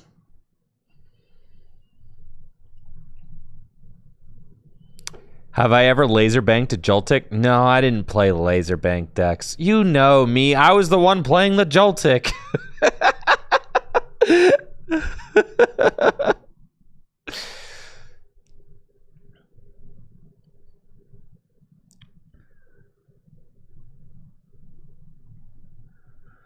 Yeah, turn 1 going second is like kind of still a donk, but really a true donk is a turn 1 going first, 1 turn win. Thank you, Huddled, for that Prime sub in the 5 months. Yo, shout out to all the primers out there.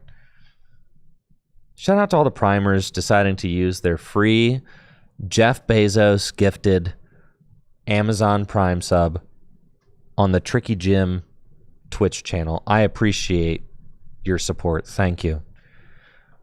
I appreciate your support. You manually logging in and directing your Prime sub to me. I am so thankful for all the primers in the chat. Thank you.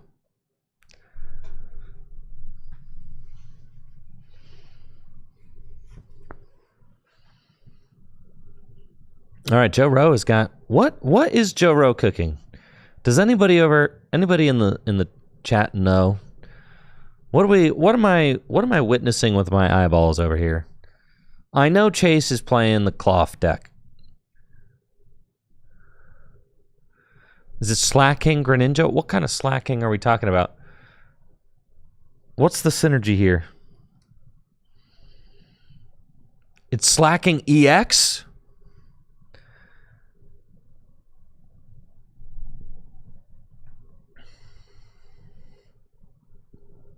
So this is a slacking EX, Greninja EX, Pidgeot EX deck. All right, that's kind of fire, actually. I'm saying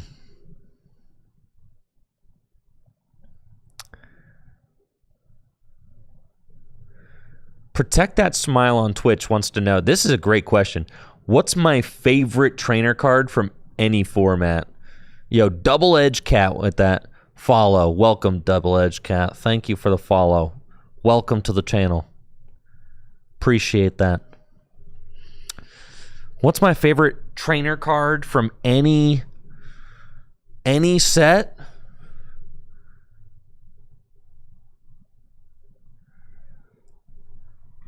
Well, it's not Kofu. Come on now. I thought about... Do you guys want to know what I thought about?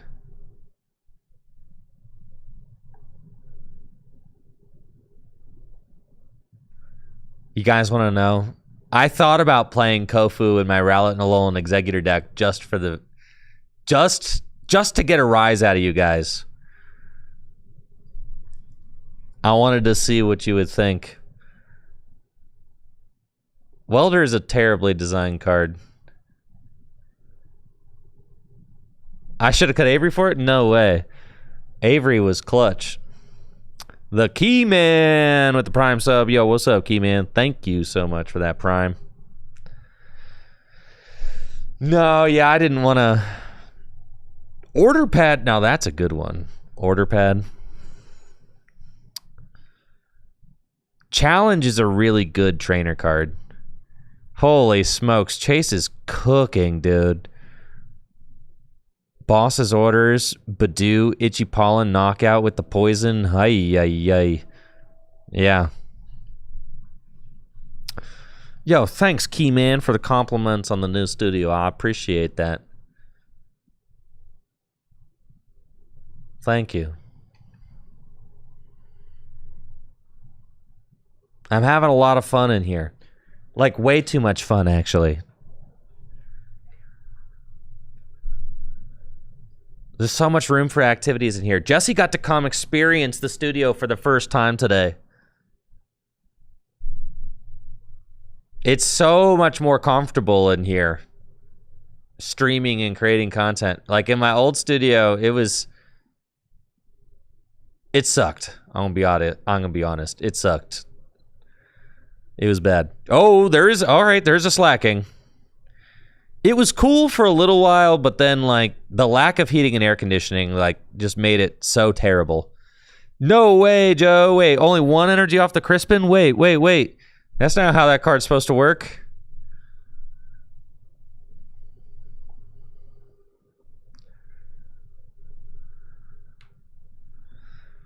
Challenge might be the greatest trainer card ever. All right.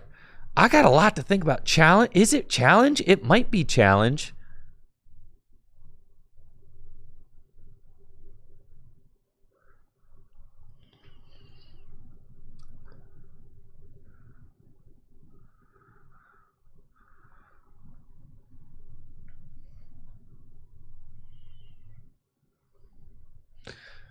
God, yeah, Challenge just such a good trainer.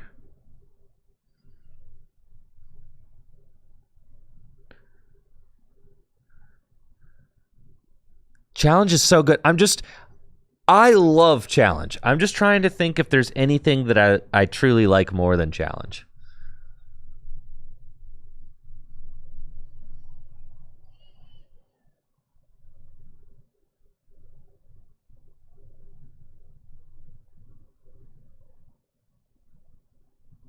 I love the artwork on Rocket Sneak Attack.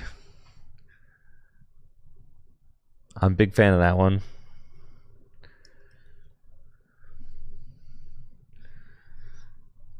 Pack one, pick one. We're going Challenge. No. Challenge is one you can let wheel around because nobody knows the power of Challenge.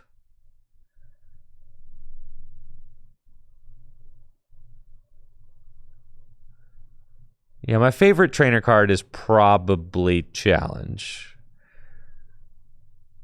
It's just a fun card. I think I like it so much because it's just a fun card. All right. Here, I'm gonna help you guys out. All you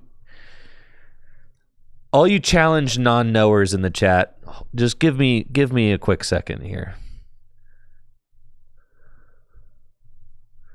What about Dan? No, Dan is a weird bald guy, okay? No, I don't like Dan.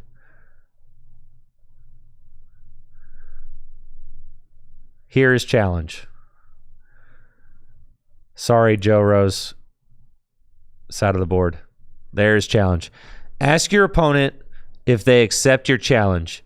If your opponent declines, or if both benches are full, draw 2 cards. If your opponent accepts, each of you searches your deck for any number of basic Pokemon cards and puts them face down onto your benches. When you both have finished, shuffle your decks and reveal those Pokemon that you benched at the same time. And the artwork is incredible. I mean, it's awesome. The card is just awesome all around. But I love that it's like so funny and interactive.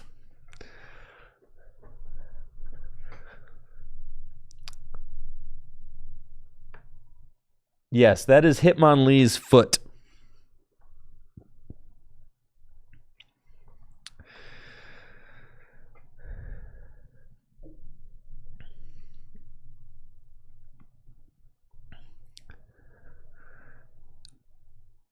Joe does appear to have... He's having a little bit of a tough time over here.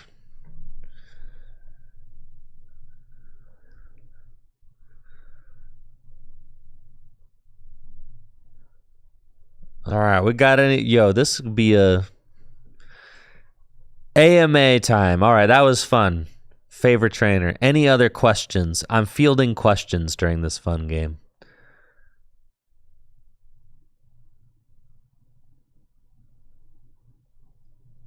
Any chatters feeling curious?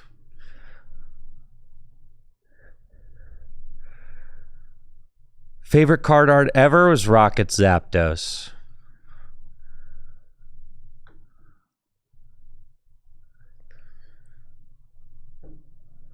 Is Charizard EX dead after rotation?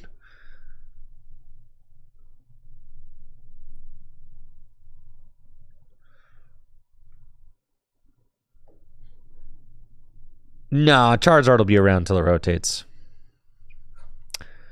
If I could bring back one card into current standard, what would it be?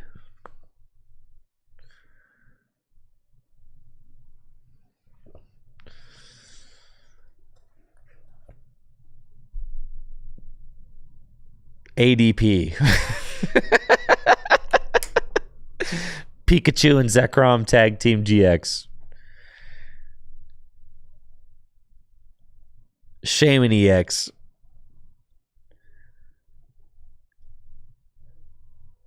What was my favorite deck of all time? Landorus Crobat.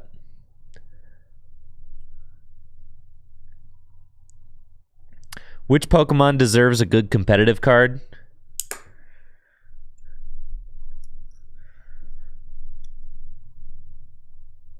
Lots of Pokemon deserve a good competitive card. But I'll tell you who. Simisear.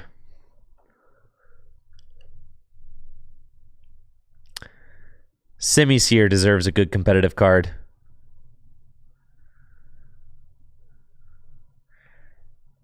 I'd say all 3 monkeys deserve good competitive cards. Yes, dude. The Unova monkeys. They've been laughed at for too long. Does someone have to discard their bench?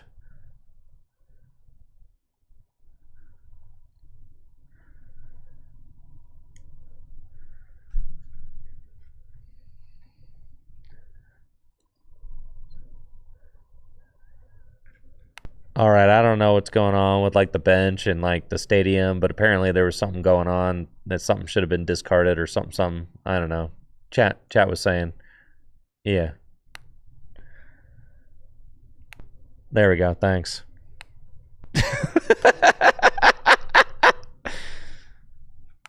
Keep it clean, fellas. Keep it clean.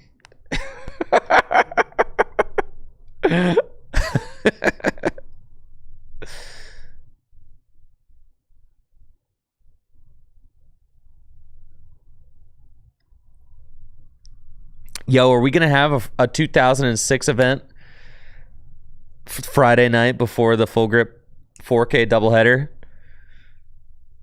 You already know. If I get to play in that, and I've heard that what Noah and Gwen are y'all orchestrating this 2006 event? I will show up and I will play Dragtrode if you are hosting. Yes.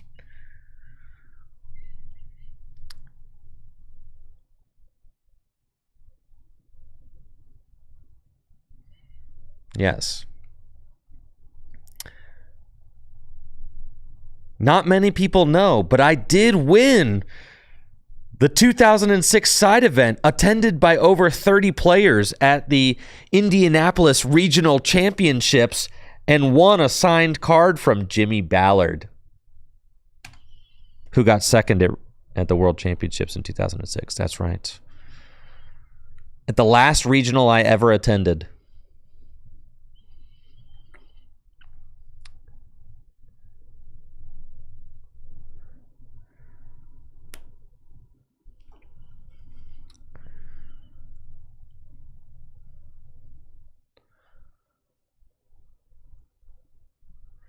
What card am I most excited for in Journey Together? Man.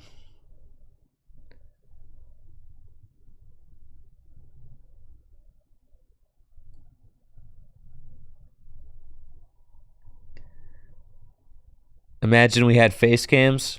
Boom, face cam. You got it.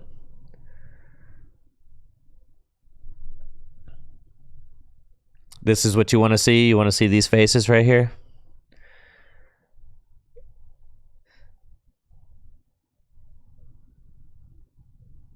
Oh, yeah. Let's go. Awkward high five. All right. GG's again. GG's again a second time.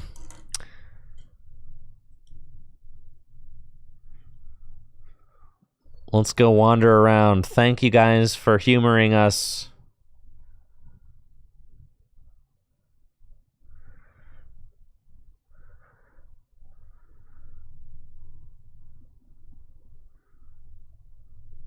Looks like almost in the time that Chase finished 2 games, we still have nearly everybody playing.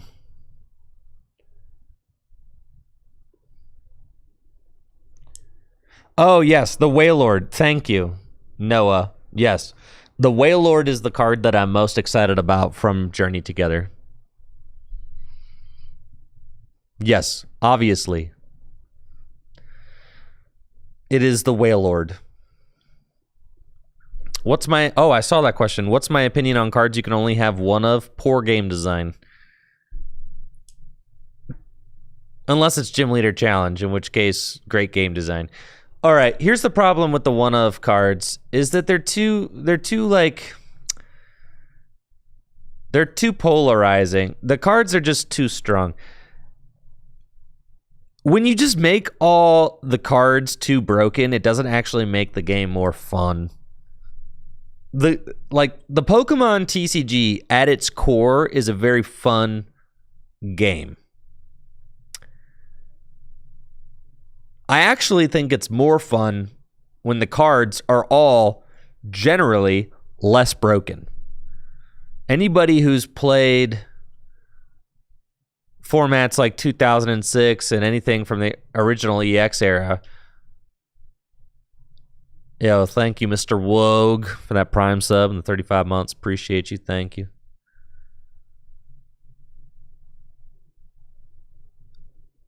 The balancing of the Radiant Pokemon is absolutely wild. Like 15 of them are unplayable. Right. I mean, like, honestly, Radiant Greninja and Radiant Charizard are just, like, so much better than all the other ones that it's, like, it's kind of ridiculous.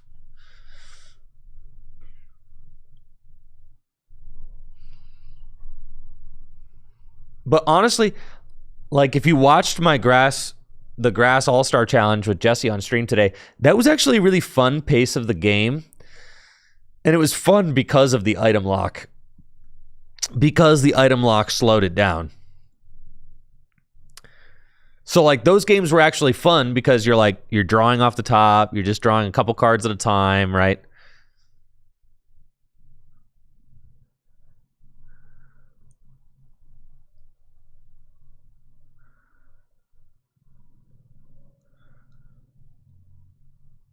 So, yeah, I'm not a big fan. I'm not a big fan of the way that Radiant Pokemon were implemented. A-Specs, I mean, like, Prime Catcher is just kind of silly. They're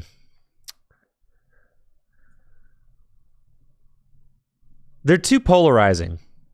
I think that the A-Specs are a little too polarizing. I don't like... As a concept, I don't love A-Specs. But, like, Standard is already so broken right now. Like, all the decks are so broken in Standard that it's like, it just is what it is. It's like another absolute. There's so many broken things in Standard that having, like, one more broken thing to toss onto the pile is, like, it's not that bad. Would I rather have toned down versions of the A-Specs and you can play 4 of them? Like what? Like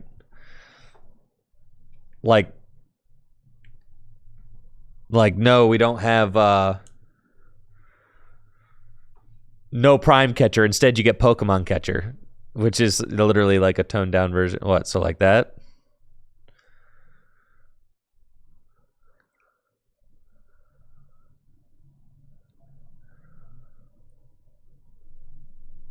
Why didn't I put in Radiant Serena into my deck that I played this morning? Because I was playing 4 copies of Silent Lab.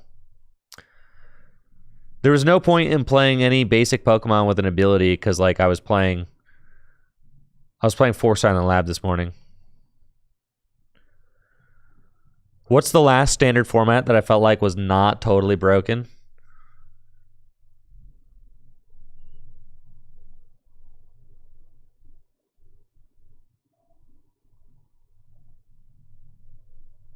(2017) Silent Lab, yeah, was to counter Ogerpon and to counter Kricketune V and to counter Eldegoss V. Yeah. He's gonna break out the timeline. Yes. Watch out.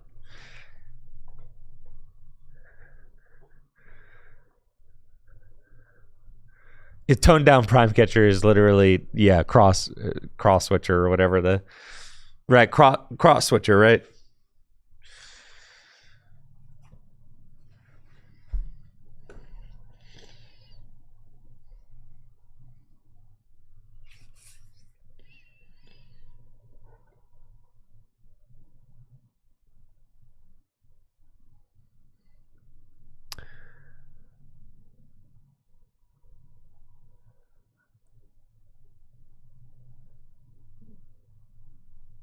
See, if we just bring up the The timeline. The timeline explains everything, chatters.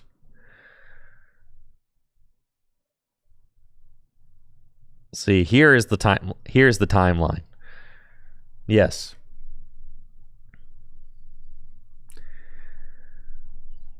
So really, 2006 and 2017 were the best years in Pokemon, period. Everything you experienced during the pandemic was terrible. Made worse by the fact that we weren't even competing in paper and we were only playing online. 2023 was decent with the release of Scarlet and Violet. Well, then things have really... They just... My beef with, like, the...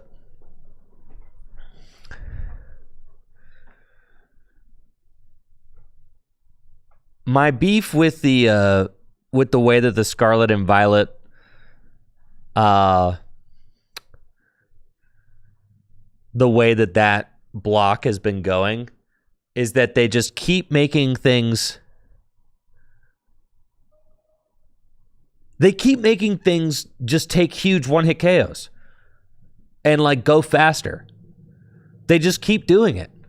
It's not necessarily has to do with Dusknoir, but right around that time.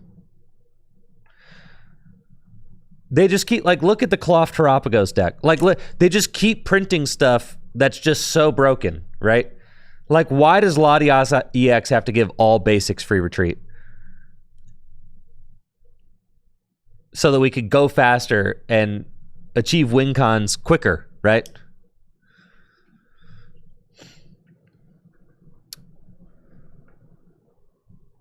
Like, why does Teal Mask Ogerpon need to accelerate 1,000,000 energy into play so Raging Bolt can just do huge one-hit KOs, right? Yes, Pheasantipity is really what killed... Yeah, Pheasantipity and Dusknoir were pretty bad. Pheasantipity has certainly been very bad. But that's why early Scarlet and Violet was, like, fine. But yeah, Pheasantipity EX was, like... I don't even think that Badoo is as bad as, like, some of the other stuff, but... I think Fez is particularly atrocious in this current format, yeah. Because there's... I mean, the comeback mechanic is, like, so bad. You need a card like Silent Lab. They just need to reprint Silent Lab, frankly.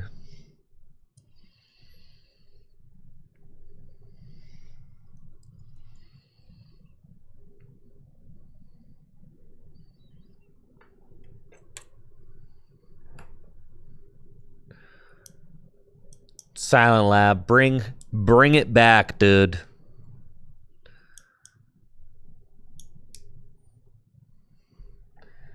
Silent Lab. Rather have Path back. Path was also really good, yeah.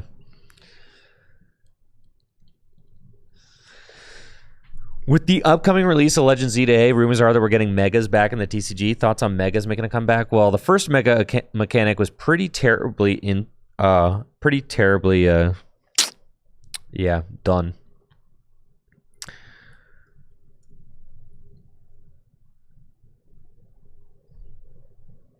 Let's see, if you go to...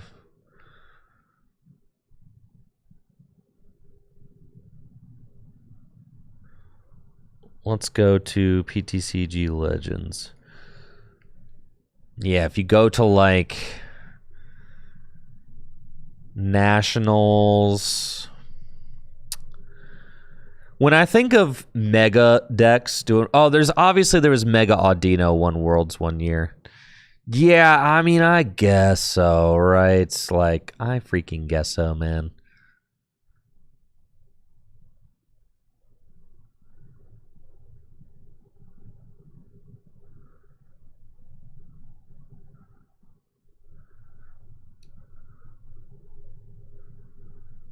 Where's 2015 U.S. Nationals?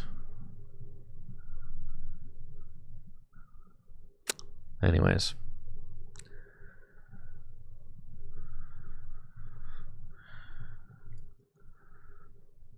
I'll search it this way. This is the deck I think of. When I think of mega decks, I think of Grant Manley's Mega Manetric deck. Look how terrible this card was. Oh yeah, Primal Groudon was kind of a thing. Look how terrible this card was, dude. But honestly, like, dude, all right. Think about a time where a deck like this could top... Like, this was a really cool time in the Pokemon TCG. It was. Because you had... Like, legitimately, you had a deck where your main attacker has 210 hit points and does 110 damage. Top 4 U.S. National Championships. Yeah, 3rd place. Like, you're not one-hit KOing anything. You've got, like, an Empoleon in here that you can Archie into play sometimes. This is just a really cool deck. And the trainers are strong. The thing about like these eras of the Pokemon TCG is that the trainers were strong, yeah, but the Pokemon weren't like... Every Pokemon wasn't just obliterating everything, you know? But now in like current standard, every Pokemon is just absolutely obliterating everything, and it's kind of annoying, honestly. Every Pokemon has so much HP and does so much damage. Sometimes it just feels like the game is just a far cry away from the game that I fell in love with over a decade ago. You know, I look back at decks like this and I'm like, dang, dude. This thing had 210 hit points and you had to evolve it through a freaking mega thing. You had to literally keep this. Dude, this Mega Manetric ended your turn when you evolved it. Unless you had a Spirit Link on it. Now, I think that Spirit Links are bad game design because they just eat up your deck space and are kind of like do-nothing cards. They basically make you play with like a 56-card deck.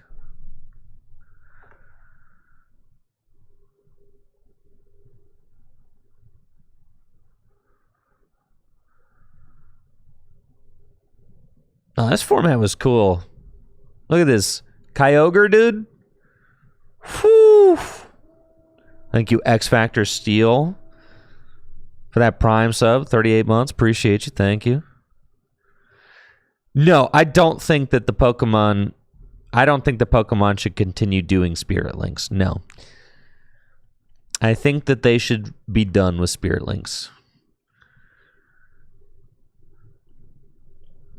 But then how... Yeah, look. Hippowdon. You guys can only dream of a day and age where a deck like Hippowdon could top 8 the national championships.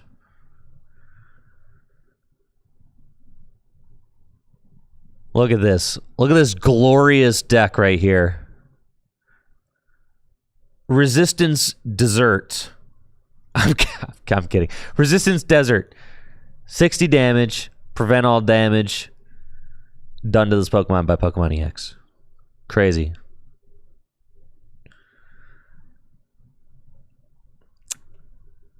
So how should they do megas then? Oh, Lord. Like the break mechanic, I guess.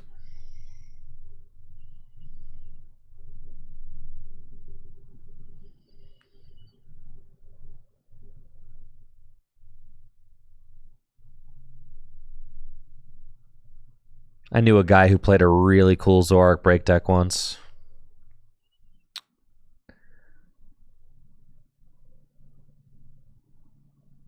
God, they love me in Indie. Yeah, dude. Probably they should do megas like breaks, I guess. Single prize megas? They'll never do that. You have no idea what a break card is? A break card is just like an extra evolution that you just put on top of the card. Gives the Pokemon new HP, new attack. They retain their retreat cost, weakness, resistance, and all that. They retain everything else on the base card.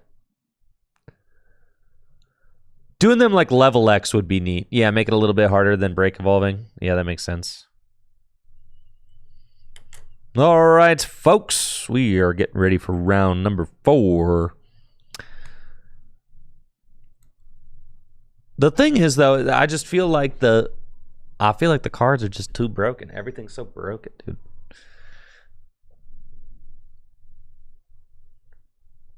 Everything is so broken.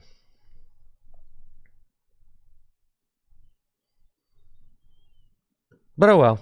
That's just the way it is, so let's enjoy it.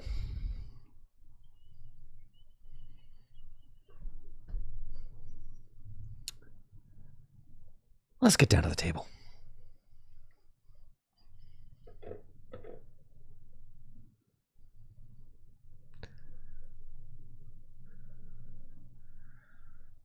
I got Austin versus Matthew.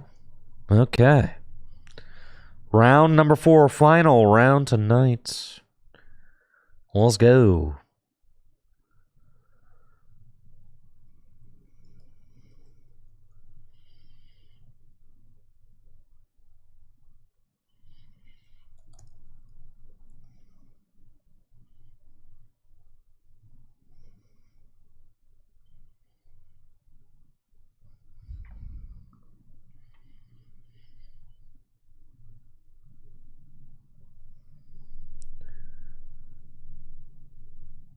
The cuts have been made.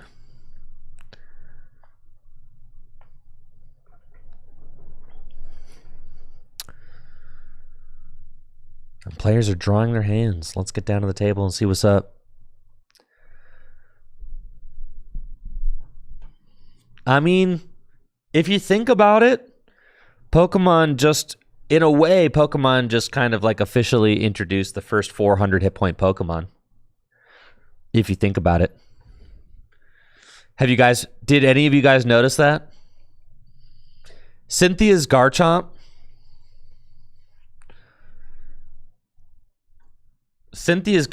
Like low-key, first 400 hit point Pokemon. They just keep getting bigger. But the thing is, I don't care if you just like make the numbers bigger, but the problem is that the attacks are too powerful in relation to hit points. That's the problem. That's the whole problem. Is that the attacks keep doing too much damage. The attacks keep doing too much damage too easily. That's the problem they've gotten themselves into. And so now the games just like only last a couple turns because everybody's just one-hit KOing everything.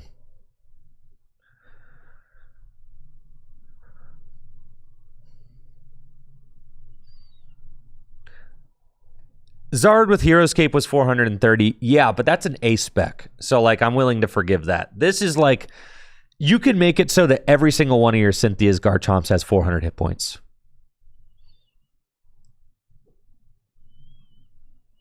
Zard with Cape, you can only make it so 1.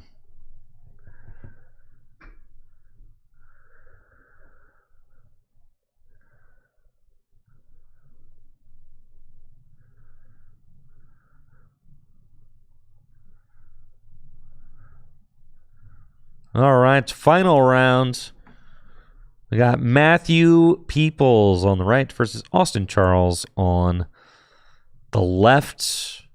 Austin playing that Terapagos, Pecharunt, Poison deck against Matthew with Guardy.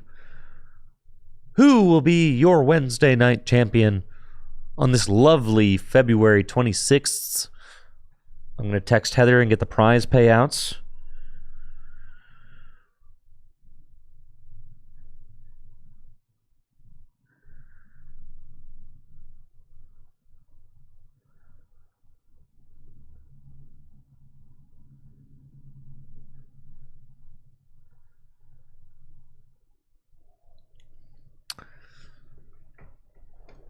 Looks like Matthew having a nice start so far. 3 Ralts on the board.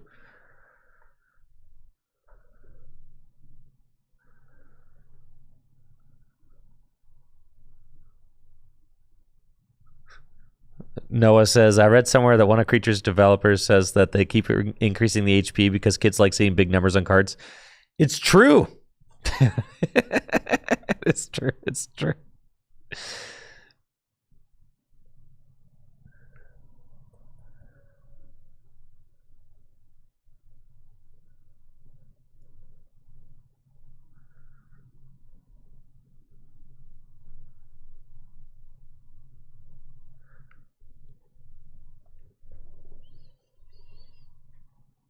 Graphics sass. I agree the game state is OP, but what would the realistic solution be? Nothing. We just complain about it.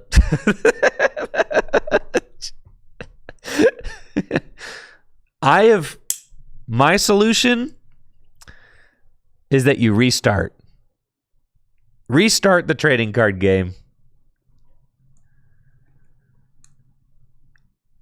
All right, hear me out. You restart the Pokemon trading card game and you start over, but this time you make it so that the Pokeball on the back of the card looks correct.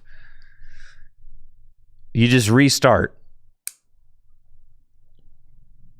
There you go. That's my solution. They'll never do that though. So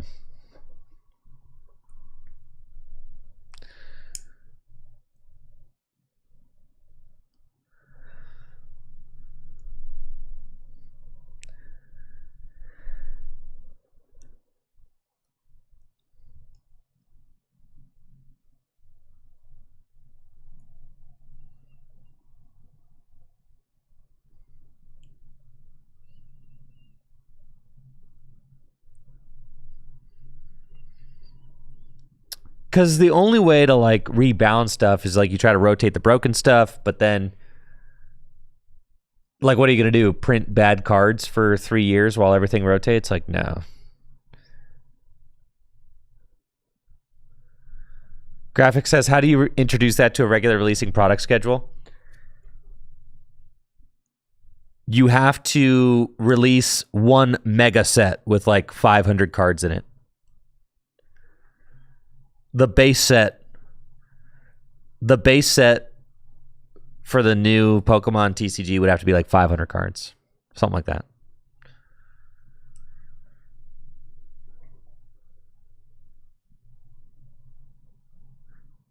The problem is that you have cards that people are buying that won't be legal soon.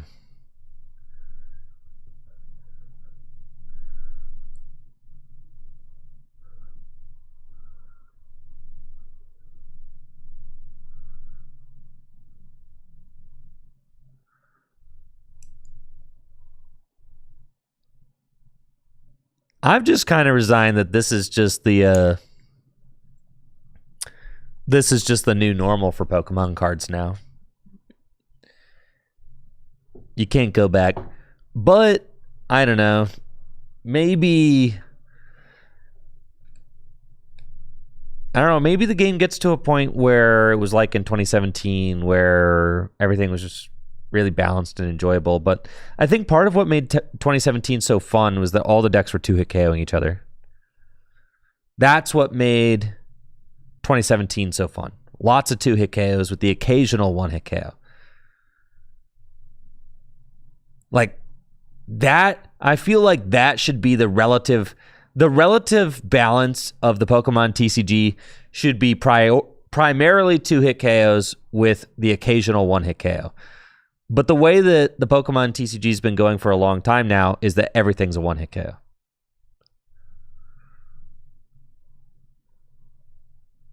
So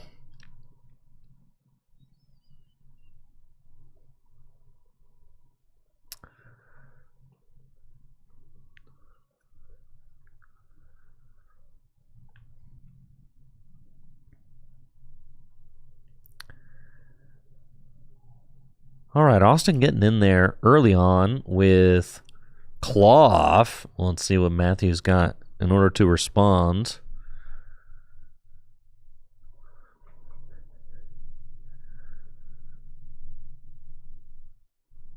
But that's the thing about the Pokemon TCG is like variety makes the world go round. So really, I don't even think that like Pokemon necessarily needs to change standard. You can just keep doing standard the way standard is, but just give more official support to alternate formats, right? That's just what you got to do. Give more support to alternate formats. Because really, people like different ways to play your game, you know, and different people appreciate and enjoy different things about the game, right? So just support more formats.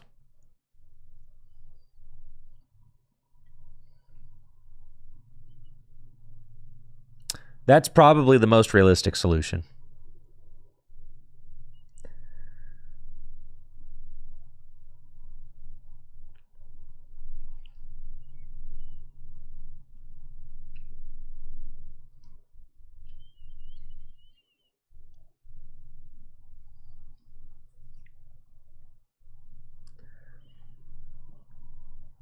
I don't even think Pokemon doesn't need to do organized play necessarily to support other formats, but special events. Like imagine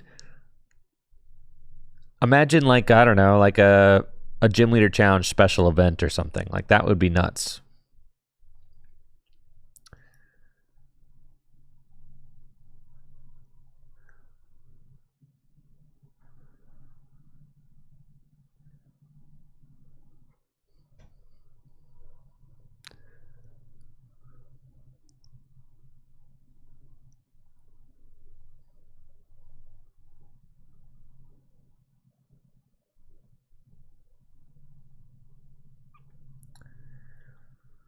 All right.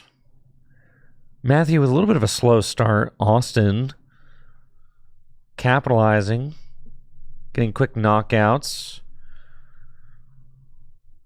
Matthew does have Paracurlia now, though, and Monkey Dory, so it's certainly stabilizing.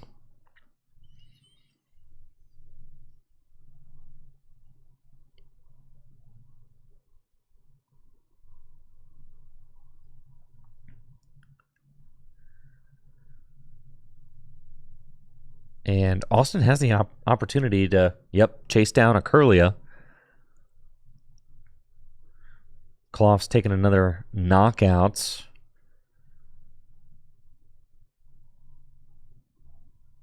The unhinged scissors attack. Curlia goes down. And Austin's going to be up 2 prizes now. Can Matthew steal his way back into this game? Let's see. Just 1 Curlia to draw. Gonna thin first with Artisan.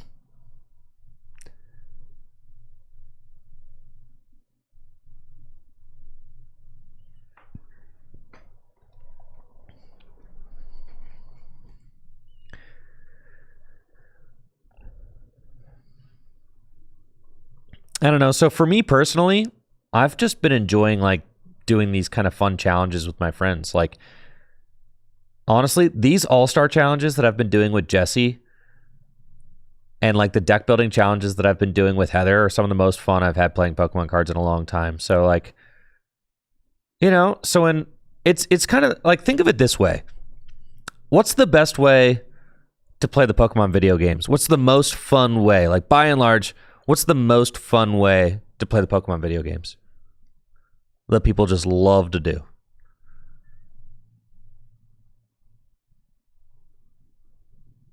Nuzlocking, right? Nuzlocke. No, people like to do Nuzlocks, right? Is Nuzlocking officially supported? No. You just make it up yourself. Same thing with Pokemon cards. You know, the fan-made stuff is always, in a lot of ways, the fan-made stuff is like always very fun because it's created by the fans, right? It's kind of like direct response to like what many fans are looking for out of the thing. So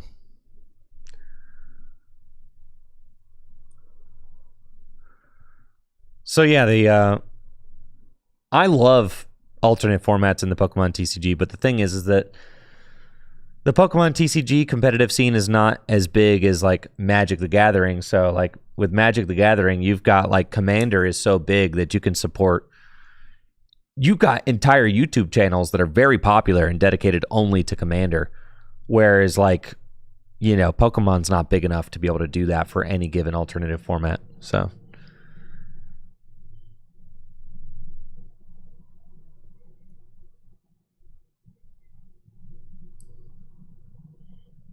Yeah, Pokemon's just not big enough on the playing side to be able to do that.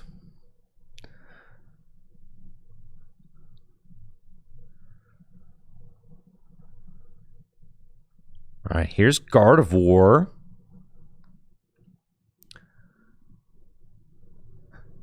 That's an unfair comparison because Commander is the Magic format now. Well, I mean, it wasn't always. Commander's our biggest format at Full Grip by a ton. That's crazy. I mean, it makes sense, but yes, it started as a fan-made format though. And it does have formal support, and it is no longer a fan-made format. It is now an officially run format by Wizards of the Coast. All right, so Matthew's having a real good turn.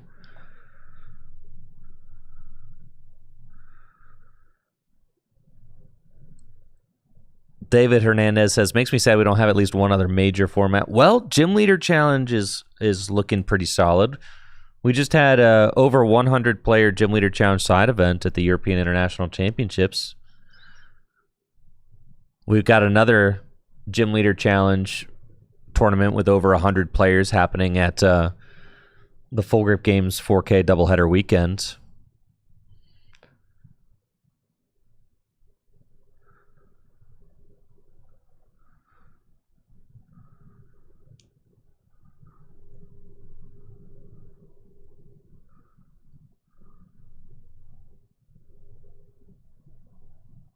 No, I mean, like, I created Gym Leader Challenge and run the website, but the website doesn't even get enough traffic to be able to, like, pay for itself as far as ad revenue goes. You know, like, the website costs like $250 a year to, like, maintain on Squarespace, and, like, I think maybe it makes, like, almost that much money in ad. Maybe it makes a little bit more than that in ad rev, but it's like, it's barely breaking even.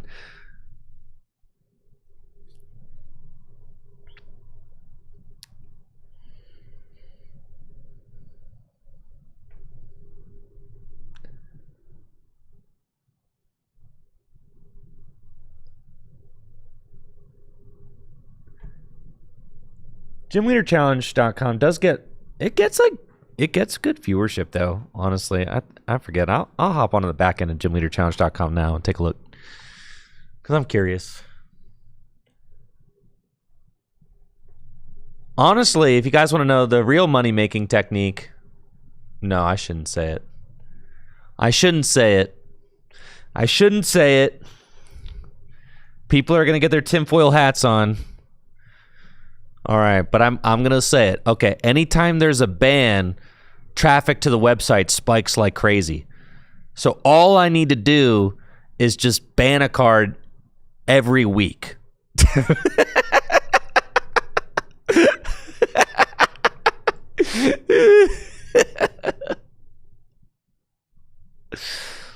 Yeah, that should go over great. See, really, I ought to be min-maxing my profits. I can't believe I'm leaving so much money on the table. I could be banning cards every week.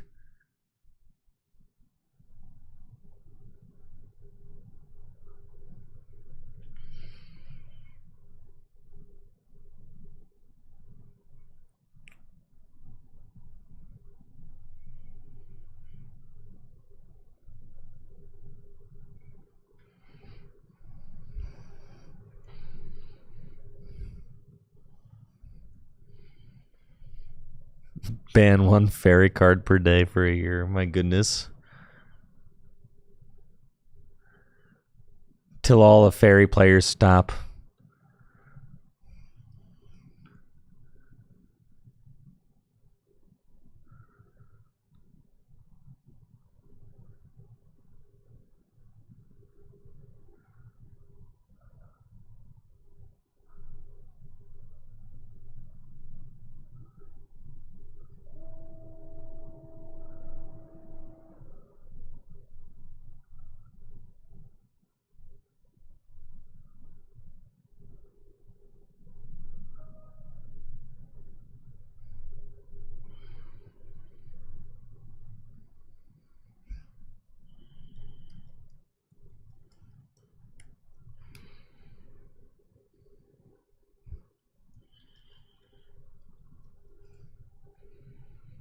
Man.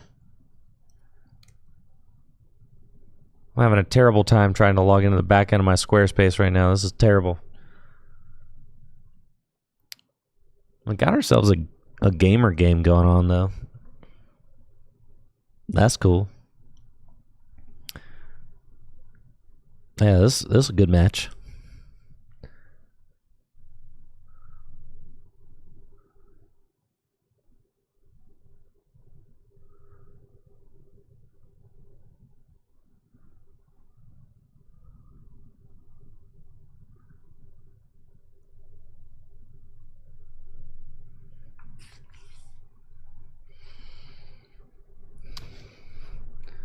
Got our first GLC tournament coming up tomorrow at our local shop and don't know what to play. Either water or metal. Just can't make up your mind. Send water. Shady Dealing's broken.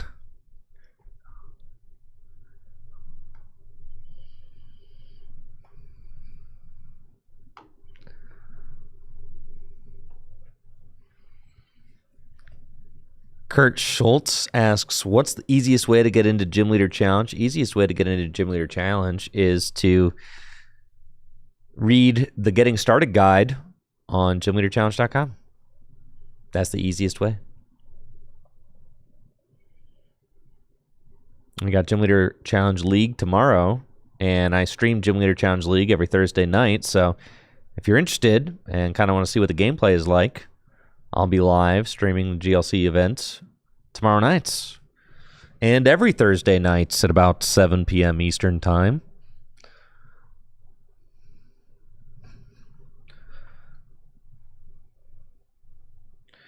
All right, I've got standings and a prize breakdown. Let's see. Both Matthew and Austin are the only 3-0s tonight, so the winner will be the winner. First place, getting $100 store credit to Full Grip Games. Second place, $80 store credit. And top 4, netting $50 store credit tonight. Can you imagine? All you have to do, folks. All you have to do. Do people post GLC lists in the Discord? Oh, do they ever? Yes. Heck, yes, they do. All over the Discord. Just imagine. All you have to do is move to lovely Akron, Ohio. Rent and housing super affordable here, and you could be playing in 4-round locals on a Wednesday night. 4-round locals where you could win $100 store credit every week. All you have to do is have Full Grip Games be your local. That's it. $100 to the winner tonight. $80 to second place. $50 to top 4. For 4 rounds of play, doesn't get better than that, folks.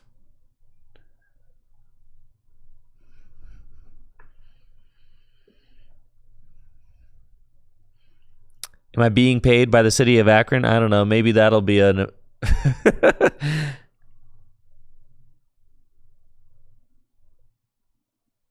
No, I'm not, but I ought to get them on the phone.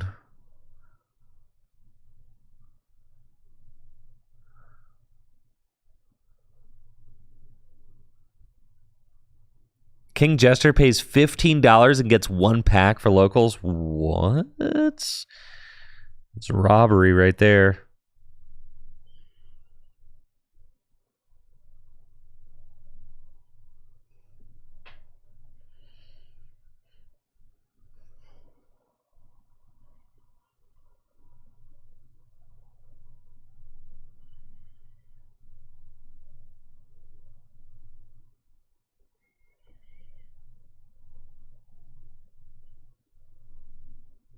All right. Looking at the back end, I am logged into the back end of Squarespace on my phone, so I'm actually able to find this easier. But yeah, Gym Leader Challenge in an average month gets about 20,000 unique visitors. So like gymleaderchallenge.com. That's pretty good. Can anyone guess, anyone in the chat, can anyone guess what the second, which country in the world is the second most visits to gymleaderchallenge.com. Which country in the world? The first is the United States. The second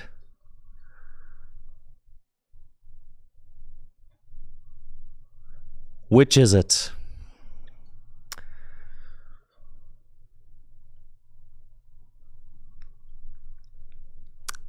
Yes, many chatters know. It's Brazil, baby. Oh, they love Gym Leader Challenge in Brazil. Shouts to Brazil. I love you guys. Shout out to Brazil. That's freaking right.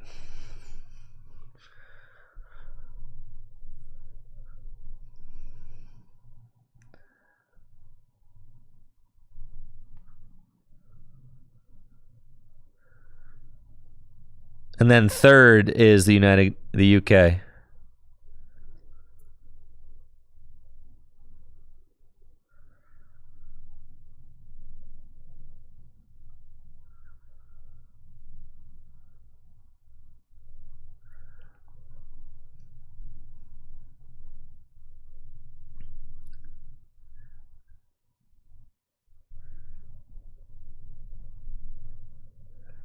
All right, what do we got going on in our game here? All right, the finals of League Nights.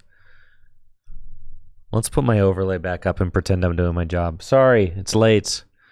It's 9:30. Sometimes just chilling and watching Pokemon cards while chatting with the chatters is like the vibe. I hope that you guys understand that. Honestly, late at night, I like just hanging out and chatting with you guys while we like also watch some Pokemon cards. I hope that you're okay with that being the vibe, because that's kind of what I'm here doing. Is like just kind of, we're watching some cards, we're talking, we're hanging out.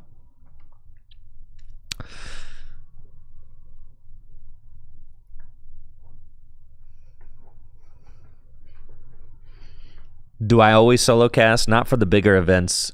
I've got Riley coming in for the Riley is coming in for the Full Grip Games doubleheader weekend. Unfortunately, I cannot afford JW as I am broke. I'm broke.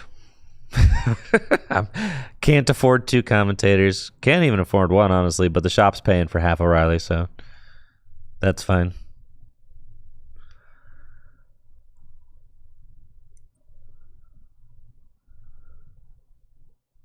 Would love to bring JW out, but can't afford it.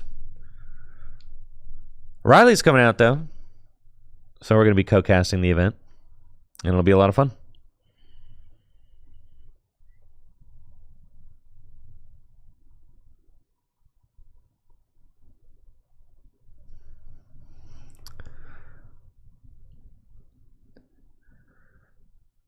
Guardy getting knocked out with no Curlia. Oh yeah, dude, this is looking tragic.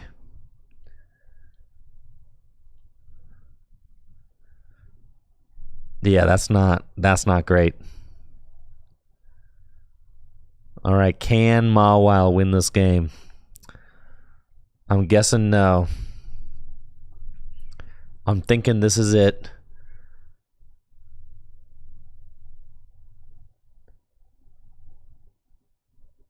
Austin appears to be asserting his dominance on our league once again.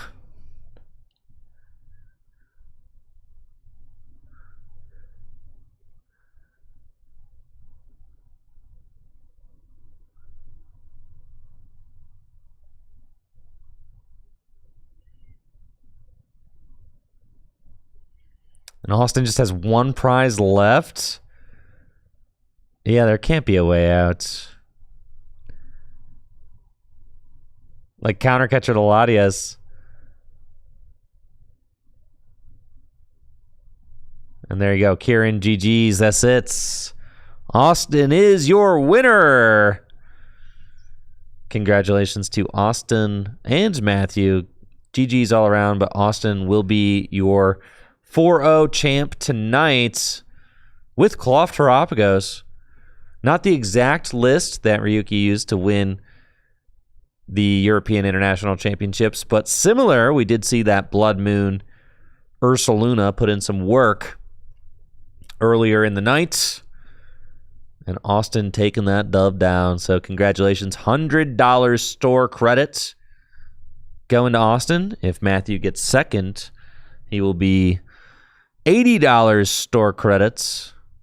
But second place will come down to Resistance, as I think that there are some other 3-1s in the making. Yes, there are a bunch of 2-1s competing for that 3-1 spot right now.